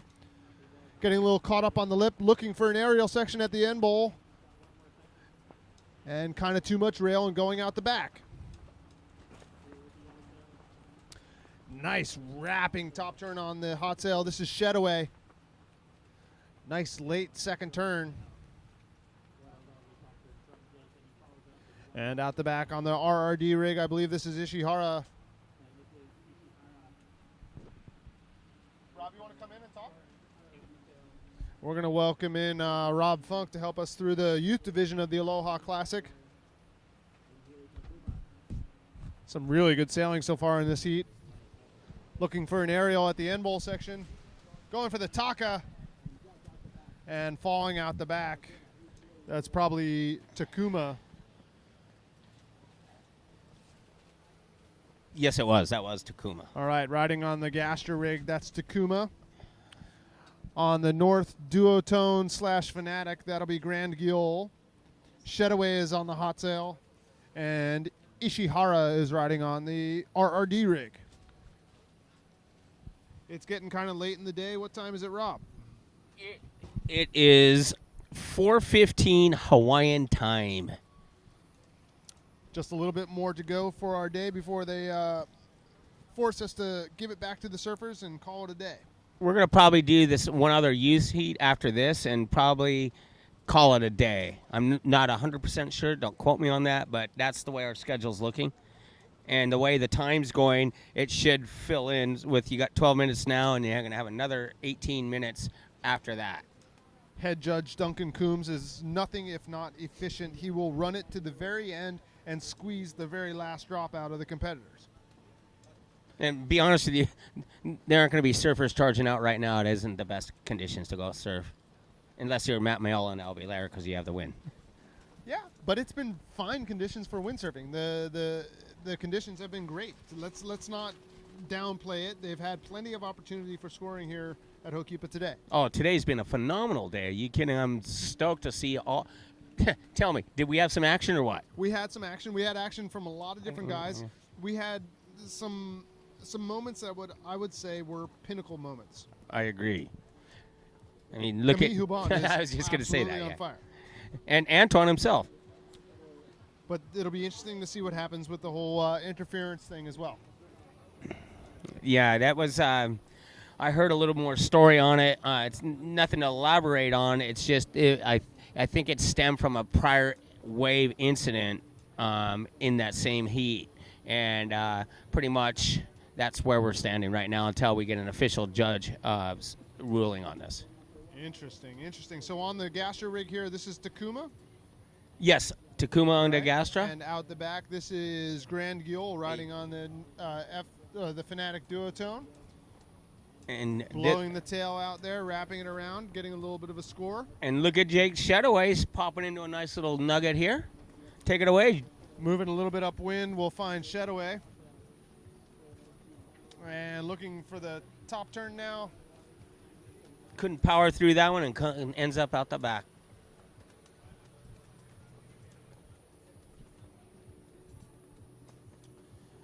We've had solid conditions throughout the day, Rob. The wind has kind of come and gone. There's been moments where the wind has been light, but here we are at 4:30, and we have solid wind all the way to the inside. I mean, it's not like full-on planing jumping conditions, but you got to say that there's fully wind through the lineup today. Oh, absolutely. And the tide's still going down for about another hour, which, again, we've been stressing that earlier, that tide plays a big effect on certain times of the day at this at Hokipa. And once the tide's a little bit lower, you got to be a little bit faster. It starts to become a racetrack, doesn't it, Rob? Yes, it does. All right, so coming up in heat number 2 of our youth division will be Gree Draws, Shadoway's brother. That'll be Z Shadoway, Z Shadoway. Spanu, and Ishii. Ishii. All right, And so it's Luke Gidros. Gidros. Let's say that right. Born and raised here on Maui. Is he? Yep. Cool. Yeah, his dad's Leonard. Leonard actually Oh, did. they're my neighbors. I just didn't know their last name. Yeah, no, and Leonard's was in the first Masters division that they had back in 1984 with Richie Myers and all that. When the Masters at that age was only 30. Man, I wish it was like that. I wish I could be in the Masters division, but it seemed like I'm getting older, but so do the divisions. I know, but you could be in the Masters. At your age. 42? Oh, I thought you were. Oh, sorry. You're so mature. I thought you were older. Classic. How much time left in the seat, Rob? We're sitting on just under 9 minutes. So best 2 waves counting for our youth division here at the 2018 Aloha Classic. I'd like to thank all of our sponsors, especially the County of Maui and Mayor Arakawa. Thank you for helping us put on another great event here at the home of windsurfing, Ho'okipa Beach Park. Here's a good little note, just to let you all know, this youth division, this first heat, every one of these competitors was in the pro division. Wow, so they're doing double duty. Yeah, they're doing double duty. They're the youngest of the crew, and then you get the Collins, that's 60, and a couple other, Tom Garcia's 60 years old, and then you have kids as young as 15 in there. Oh, you're spreading the field right there from Yeah. 15 to 60, right? I agree. That's great. That's great. I've been going through this with my own family. You know, there's a lot to be said for entering in as many divisions as you can, so that you get into that rhythm of competing. You know, if you're a youth competitor, why not enter into the pro division so that you can get a couple more heats under your belt and maybe get on a roll? And you learn more heats you do. I'm telling you, it makes you a better windsurfer. You just learn how to do everything a little bit quicker, and you take that into your free sailing. Absolutely. And coming in on the wave now, riding on the duotone, and that is Grand Guiol, and out the back with a little bit of a better wave. That's Shadoway. That was a beautiful turn from Shadoway on the outside. Here he comes trying to make a second turn. Bang off the top. Beautiful wrapping top turn for Z Shadoway. Jake. Oh, Jake Shadoway. Oh, that was a beautiful third turn. Z Shadoway's coming up in the next heat, but this is his brother Jake, and that was a beautiful combination for Jake Shadoway. 3 solid vertical turns. That looked like a Sunset Beach wave peeling down the line there. I mean, that wave would have scored well in any division, Rob. What do you think? I mean, that could have, yeah, that could have absolutely. advanced you in a pro heat. Yeah, absolutely. That was just spot on wave riding. Grand Guiol on a kind of inside small wave here, looking for a bit of a scoring opportunity, driving it off the bottom and up underneath the lip. Here comes the second turn from Grand Guiol, kicking it out and working his way to the outside. Ooh, as we go, Takuma just passing his fellow countryman Ishihara, I'm sorry. Oh, nice off the top by Takuma. Coming down, same type of wave as Jake's, but a little bit smaller. But he's doing all the right things, getting those turns in, scoring points. The more, really nice slide out on that, breaking the fins loose. Making the very most of that scoring opportunity. That's Ishihara. Yeah, he really did. That was a little wave, and he worked it well. Gotta love that. And like we said, here we are, like 4:30 in the afternoon. We're squeezing out the last little bits before we get to the end of our day. Head Judge Duncan Coombs getting us through heat number 1 and hopefully heat number 2 of our youth division of the Aloha Classic. On the wave now, this is Grand Guiol. Kind of fading, waiting, hoping that this wave develops. It's going to down at the end bowl. Here he comes, stepping on the gas, driving it off the bottom, looking for the aerial. Bang off the top, Grand Guiol. Nice aerial there. Yeah, these kids are doing great. He backdoored that thing and pulled it off. It was a pretty lumpy bounce back into the way, but hey, he stuck with it. As Jake Shadoway sets up on a really nice point break here at Ho'okipa, Slides into it, bottom turns, nice bottom turn, connects off the top, sends some buckets out the back, and here he comes driving down. Big move here. Nice big aerial, and he comes down into the foam ball, and he's going to pull it off right on top of one of the cleanest pull off, but he did it. Here comes Ishihara. And out the back, Takuma tacks out, but boy, was that a big aerial from Jake Shedaway. Too bad he didn't put it back in front of the face. He had lots of amplitude. Ooh, Takuma picking off a nice nugget out the back. Setting up high on the wave. Bottom turns into this. Off the top, nice turn. Good cut back right there. Again, big floaty aerial right in front of the whitewater. Comes around the corner, and he's just going to ride it out here. Rob, the thing that I see from watching all of these heats is when you make that first maneuver and you hit it just right, it just sets you up for the rest of the wave. That wrapping top turn put him into the perfect spot. He turned it down the line, hit the gas, and bang, aerial for the second maneuver. You're right, because you saw how Jake did his aerial, and if he had a little bit more wind, he probably would have landed more in front of it, but being hung up in the air like that with no wind and the wave passes under you, that's why he landed on the top. Do you agree with that? Yeah, absolutely. Interesting.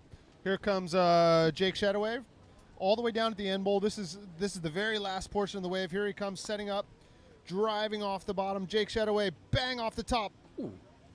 Nice wraparound top turn. Here he comes looking for a second turn.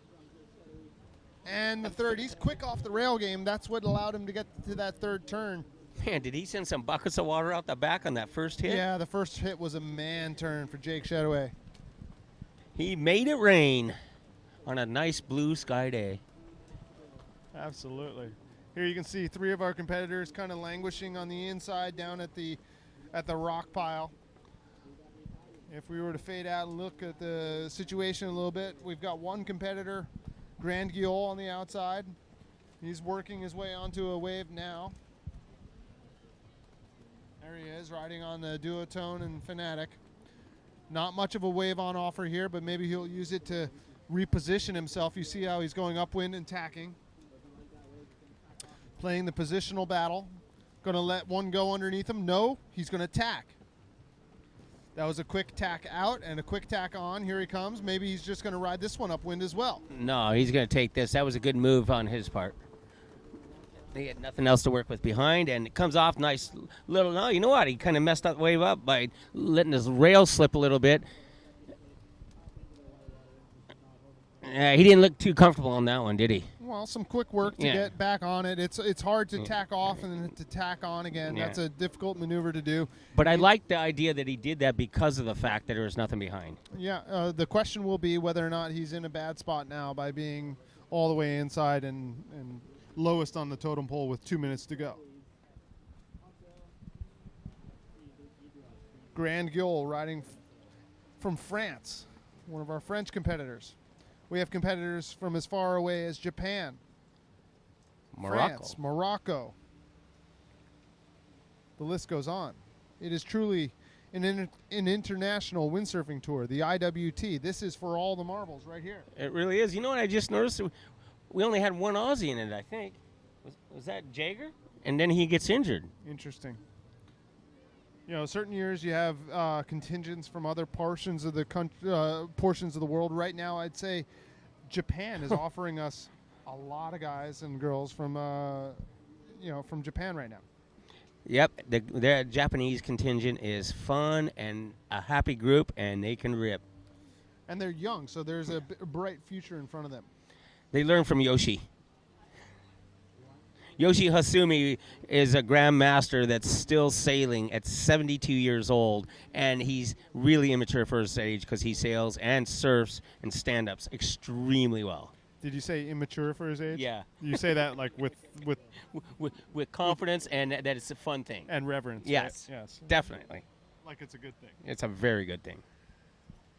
A little bit of a low in the action. You can see our sailors kind of making their way to the outside. We have all four of our competitors in this heat. Takuma, Grand Guiol, Ishihara, and Shedaway. Under 30 seconds to go. We may not get a wave out of this if they don't hurry. We may not.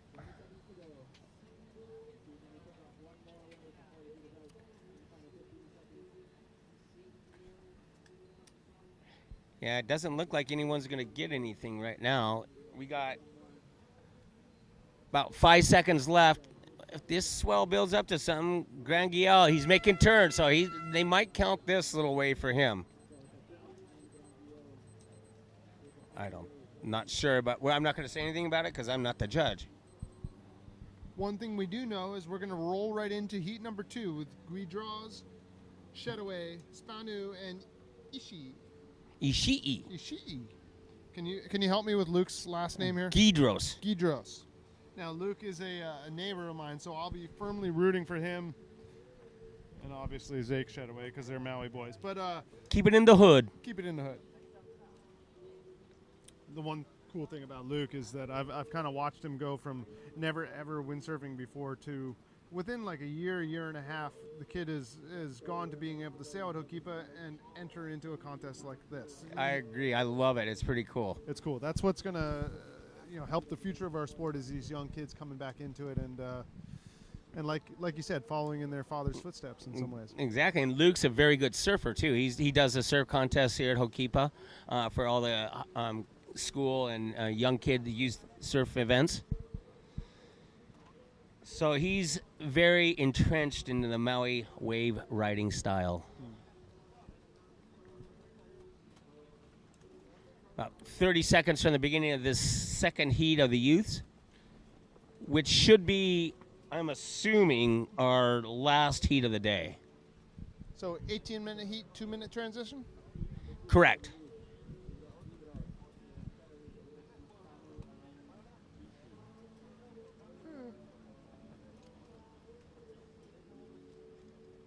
Conditions slowing down a little bit as our day goes on. This is normal activity for Hokipa. The wind gets a little fluky in the afternoon, not as full power as we had it earlier on in the day. And that horn marks the beginning of what we assume to be our final heat of the day. Heat number 2 of our youth division of the Aloha Classic. On the wave now, this will be Ishii. Solid top turn, only one hit available. Out the back, this will be Shedaway. This will be Zeke. Zachary. Zeke. Little aerial. That wave was coming all the way from the western side, and when he hit it, it kind of rolled underneath him. So a difficult wave to maneuver on there for Z Shedaway.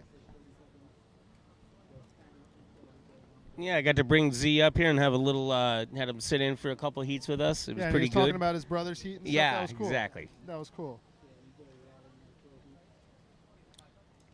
If he advances, he might have to face his brother. Wouldn't that be cool as well? Be like the Angulos and the Agaras. And the Morenos. I could go on.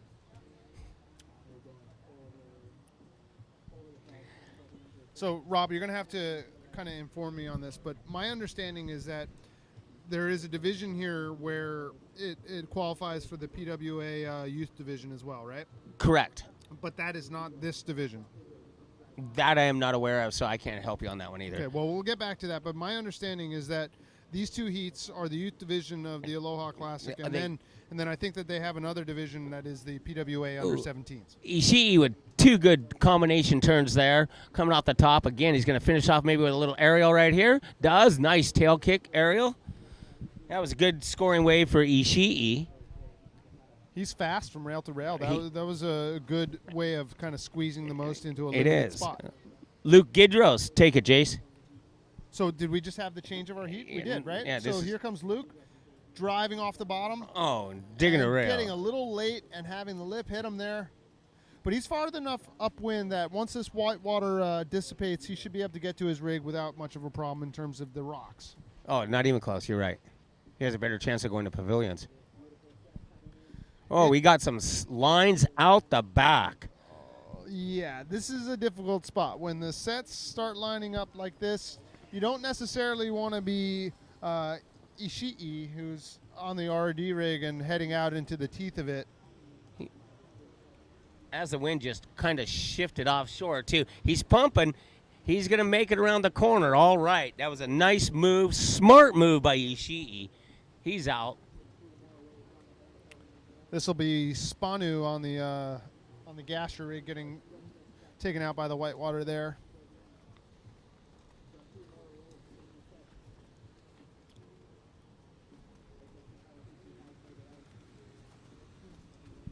Okay, you see Z Shedaway on your screen. He's in a halfway safe spot right now.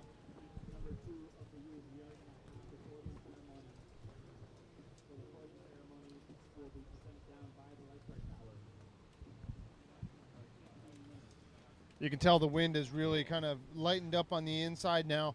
When you look kind of on the wider view, you can tell that there's plenty of wind on the outside, but the interior portions of Ho'okipa have turned very, very light. This is difficult sledding on the inside now. The current has kind of taken over, and the wind is really dissipated on the inside. Not an easy place to sail right now.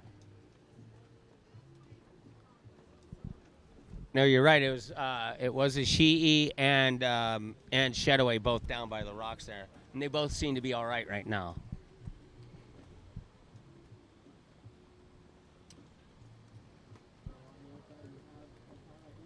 Oh, I bet you those boys were wishing they were outside for that set. Absolutely. I was wishing I was outside for that set.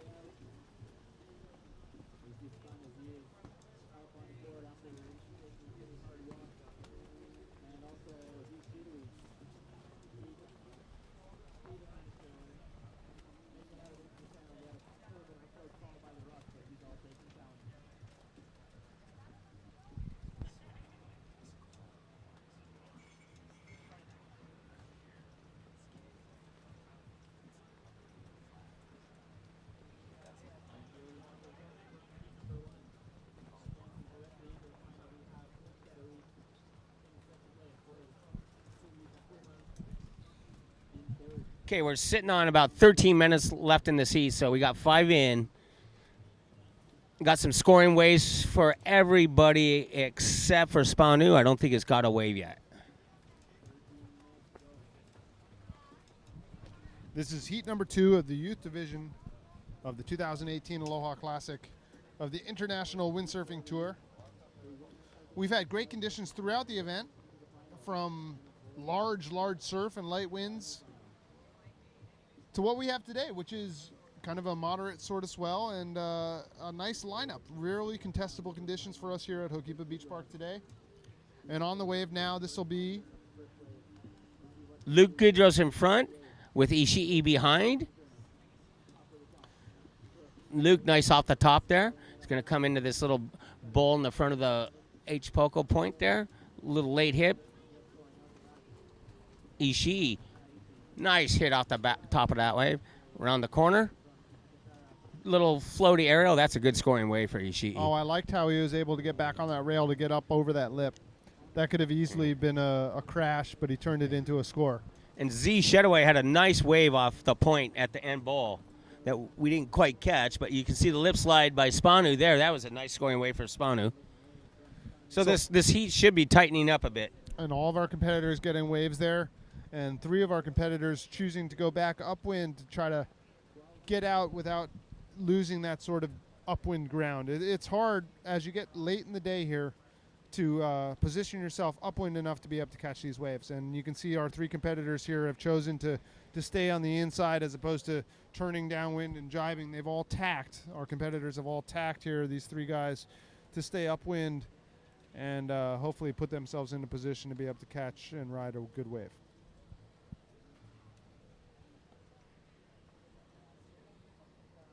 Now, when you see the kids as small as they are right now, and they're not moving, that means there's hardly any wind. Imagine what the big boys would be like. Yeah, I'd be up to my neck.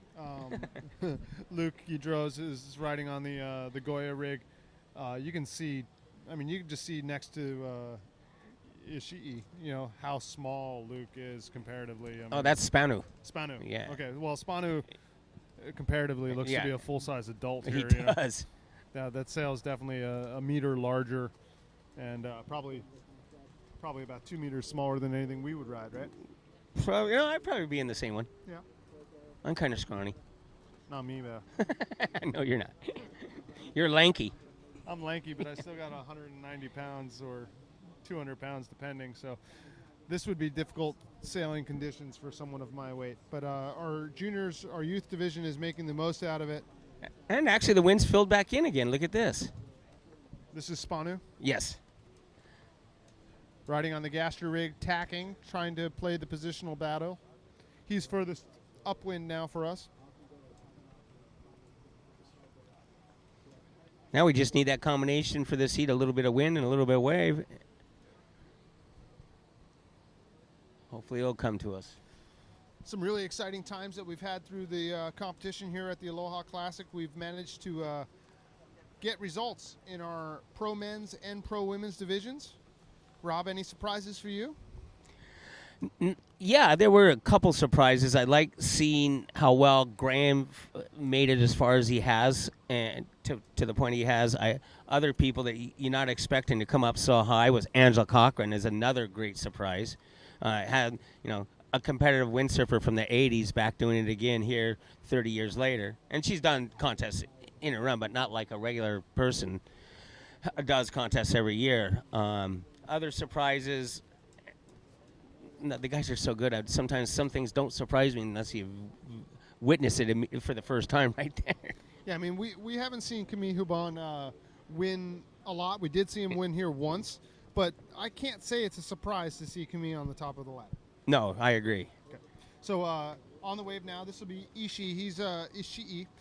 Decided to go down the line on this one. He's kind of coming at it late. Here he comes driving off the bottom, looking for the aerial. Nice head kick aerial. That was such commitment.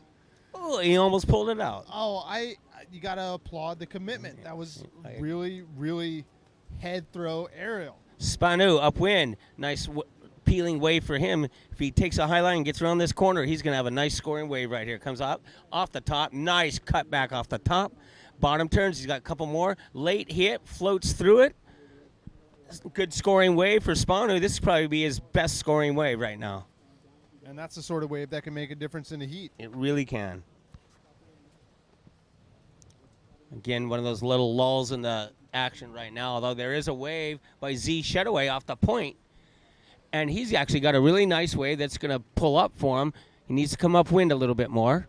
Staying high on the wave. He's sizing this thing up. He's going to have himself a nice scoring little wave. Z bottom turns into this thing, comes off the top, back into the pocket again. He's going to get a good scoring wave, come off, hits the whitewater foam ball there, powers through it. And Z's going to get him a good scoring wave on the thing as Ishii kicks out the back. And right now on the wave, this will be our RRD rider, Ishii. Actually, this is Luke. Oh, on download. I'm sorry, I was looking at the wrong one. That was a very Kai Kachadorian-esque sort of floater. He managed to kick out the back, decided he didn't need to go in front of the wave. This is Luke riding on the Goya rig, looking for an aerial section there, but kind of blowing up on re-entry.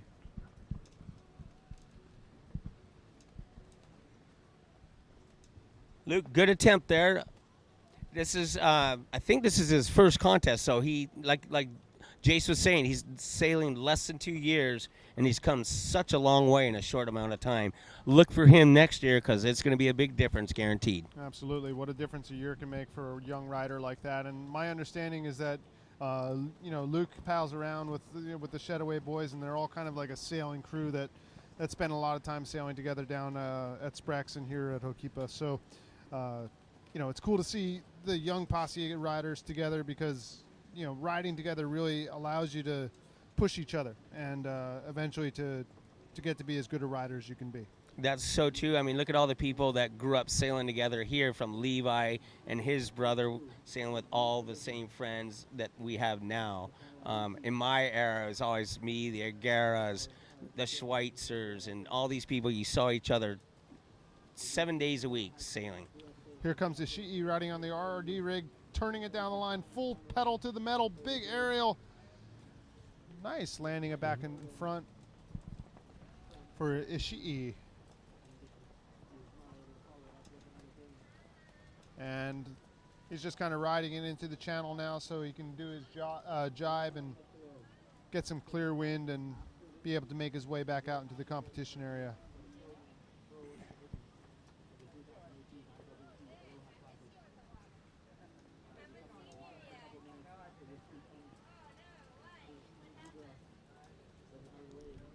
This is Luke riding on the Goya rig here. Kind of a suspect wave choice. Puts him kind of into the penalty box. That's a difficult spot to be right down there off the end of the rocks. Not a lot of wind, a little bit of in the lee of the cliff here, and definitely in the current section of the whitewater there. When you get into that spot, the water's rushing out, and it's hard to get any wind in your sail in that particular location. Yeah, the current's moving faster than the wind.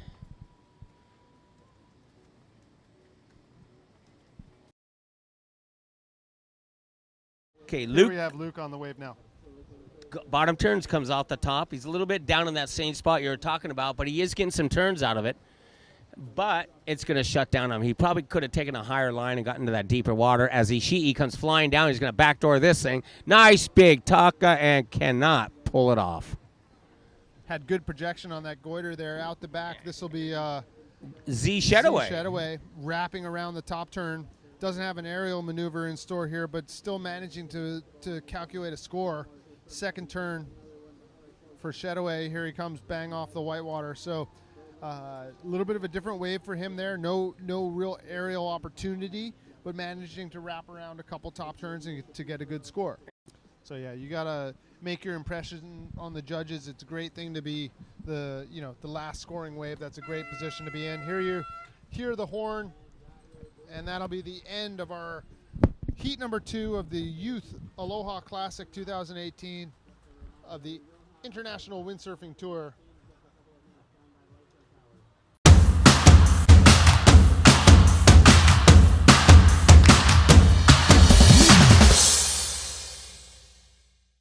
Okay, so what a day. What a day. The pros finished. 2018 Aloha Classic IWT PWA qualifier. It went off with a bang. Let me tell you, some aerial display today that I like. I've never seen before. We saw some 10s from the judges, which is always nice in a contest to get 10s. But we'll talk about that later. Let's go first with the women's results for today. In 4th place in the final, putting on a great display from Canada, Shauna Kropaz. I believe that Shauna, being a mother, has other priorities that she's not here. In 3rd place, a lady who has won this contest many years ago, Angela Cochran. So showing the young guard how it's done. Also not here, but congratulations, Angela. So 2nd place with a really solid performance, Sato Motoko.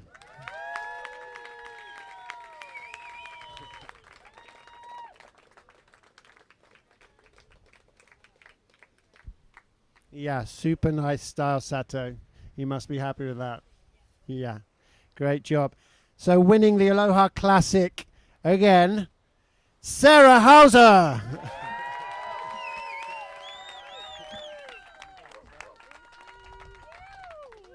Yeah.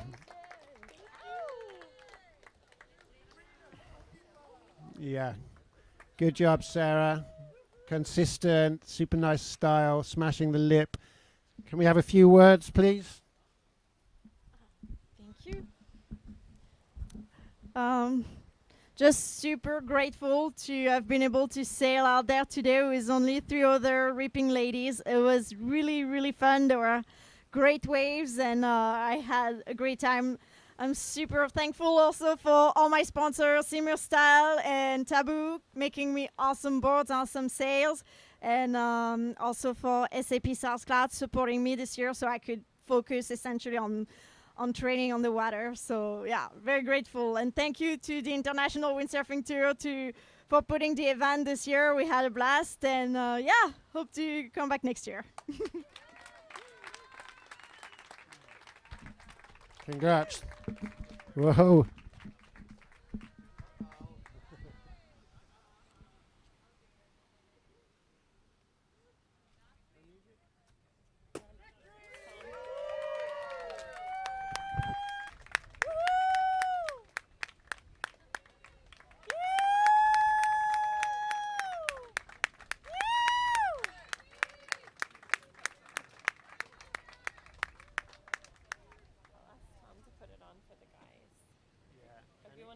For a bit, and I'll just tell Tom, and I'll be back for the legs. Okay, so First day, pro men, probably as good as Zookeeper gets for competing, big waves. And then we went through round 2. Okay, the conditions dropped off a little bit. We pushed that through. But what a day to finish. Today offered scoring potential, and we saw it. We saw some aerial tricks that were just insane. Let me say 10-point score going to Antoine Martin for a no-handed goiter fully planing out of that. We have never seen this in a contest before. I haven't actually seen it like in real life. So yeah, that was insane. Good job, Antoine. I mean, all the guys were ripping right through. You know, we saw stunts from everyone. We saw some lovely rail turns, and yeah, I think the level's super high. And obviously, I hope next year that we can bring, you know, the other top guys on the PWA to try and match you local stars. I mean, it's going to be hard for them because for sure the guys that sail all the time are absolutely killing it. This is windsurfing at the top level, and I think we're going to get a fantastic edit from this contest. So good job, everyone. Really good sailing. Thank you. Yeah, no pressure. So for the results of the Aloha Classic 2018 Pro Division Men, in 4th place, last year's winner is Morgan Noiro.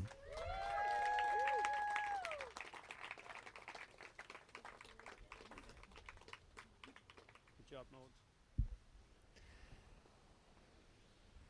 Taking 3rd place, a well-deserved result. This guy was ripping, really solid sailing right the way through the whole contest in big waves, in light wind, heat, and also today is Graham Ezzy.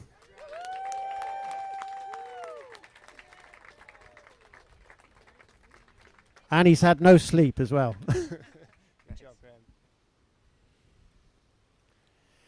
So 2nd place today, as I've already said, the guy that scored the only 10 for the contest with the highest heat total score of the contest, Antoine Martin. Happy for him. He's also the leader on the IWT Tour, so really great year for you, Antoine, and I'm stoked for you. So what can I say? Winning this year is a man that 4th last year. He's getting better all the time.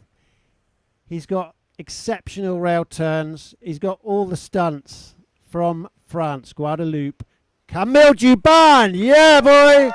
Woo! It's a big win for him. Yes.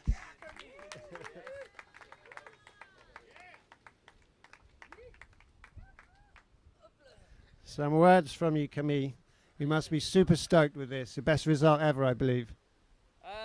Yeah, like I mean, as some of you know, I won in 2011, but I mean, right now it's a totally different story. The level just it's getting higher and higher every year. So yeah, it's a really special moment, and yeah, for me, the most important what I have to take out of this journey is yeah, the high level and to be on top. I mean, it's just amazing, and those guys. I mean, I travel with them and I do contest trip with them all the time, and I don't know, it's just a big family, and yeah, it just feel good, and I'm here also because of them, you know, because they push me, and the level is high and we push each other, so I'm really happy about that. And thank you, everyone.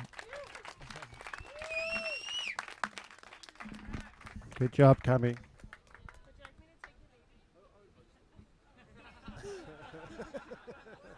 Yes. Bit young to be drinking.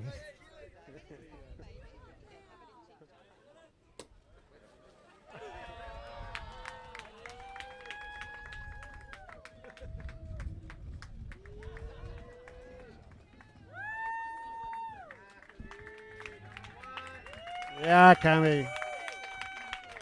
Good job.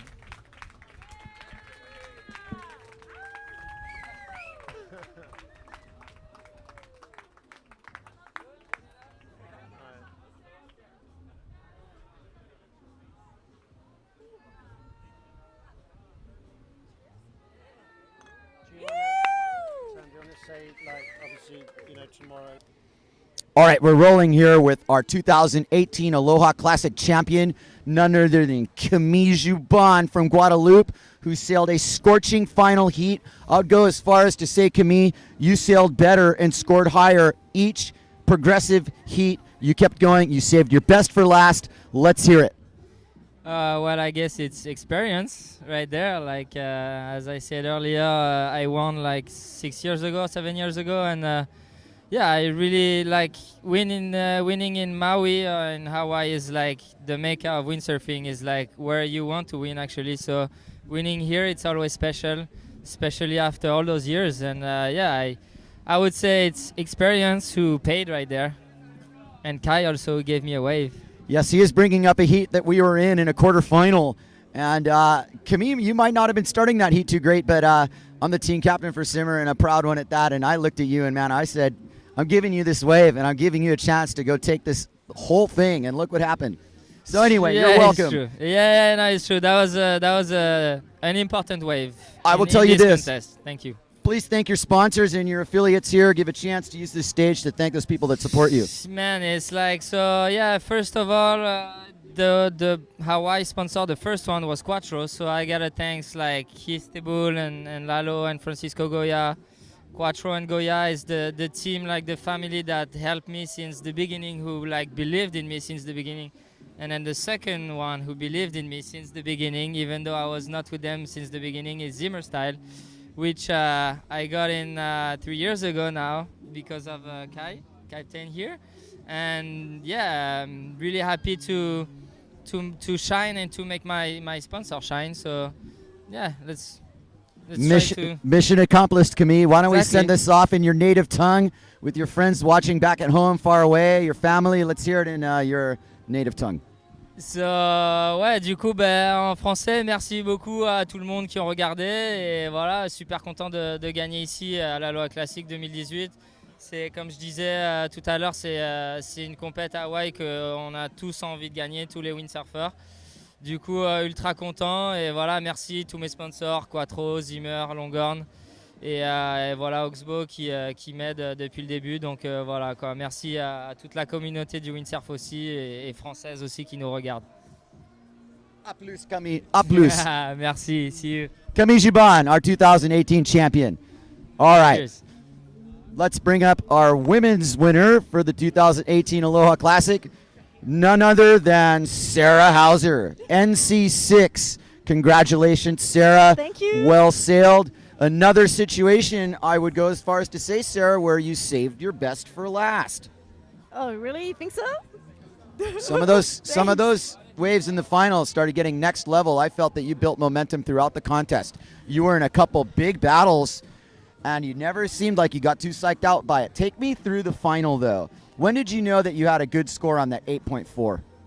Oh, I didn't know for sure because the other women in the heat were they are a great sailor. Motoko, I've seen her ripping waves apart at Okipa, and I didn't see her ride, so I was assuming she killed it too. And just Angela Cochran, also a former big world champion, and Shauna, who knows Okipa like our pocket. So yeah, no, I'd never let go, never thought I was safe or anything out there, but it definitely felt very good to get that top turn pretty late under the section at the point. That was my highlight personally. That's when I had the biggest adrenaline rush. The judges liked it too, Sarah. The judges rewarded you for your critical positioning, your style, and critical riding. And this is just the beginning for you. 5 years ago, your first Aloha Classic, 5th. This is your second win. Congratulations. We are so proud of you. Give you a chance now to just shout out your sponsors and those that support you in this ride that you're on. Oh my God. So I got to say a huge thank you to SAP South Cloud, who's been supporting me and allowing me to focus my time on training. Huge thank you to Simmer Style, yes, for making sails that I know I can go for those sections because they're going to handle it. And Taboo and Fabienne Volenweider shaping me the magic carpets that allow me to do what I envision in my head. And also Dekine, Chinook, and Sensi Bikinis.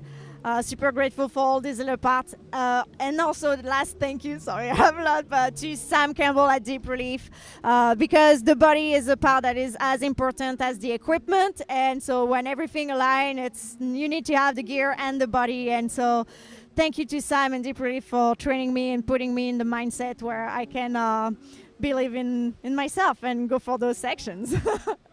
Congratulations to the current queen of Hukipa, Sarah Hauser. An unbelievable performance today. We're really proud of you. Anything you want to shout out in a foreign language, go ahead. There are people watching around the world here. Yeah. Merci aux Français qui me suivent et qui m'envoient des petits messages de soutien. Ça fait super plaisir. Trop contente de représenter la France et la Nouvelle-Calédonie ici à Hukipa. Et merci, merci, merci, merci. Thanks a lot, you guys. It's a wrap. Let's do it again next year. Aloha. Sounds good.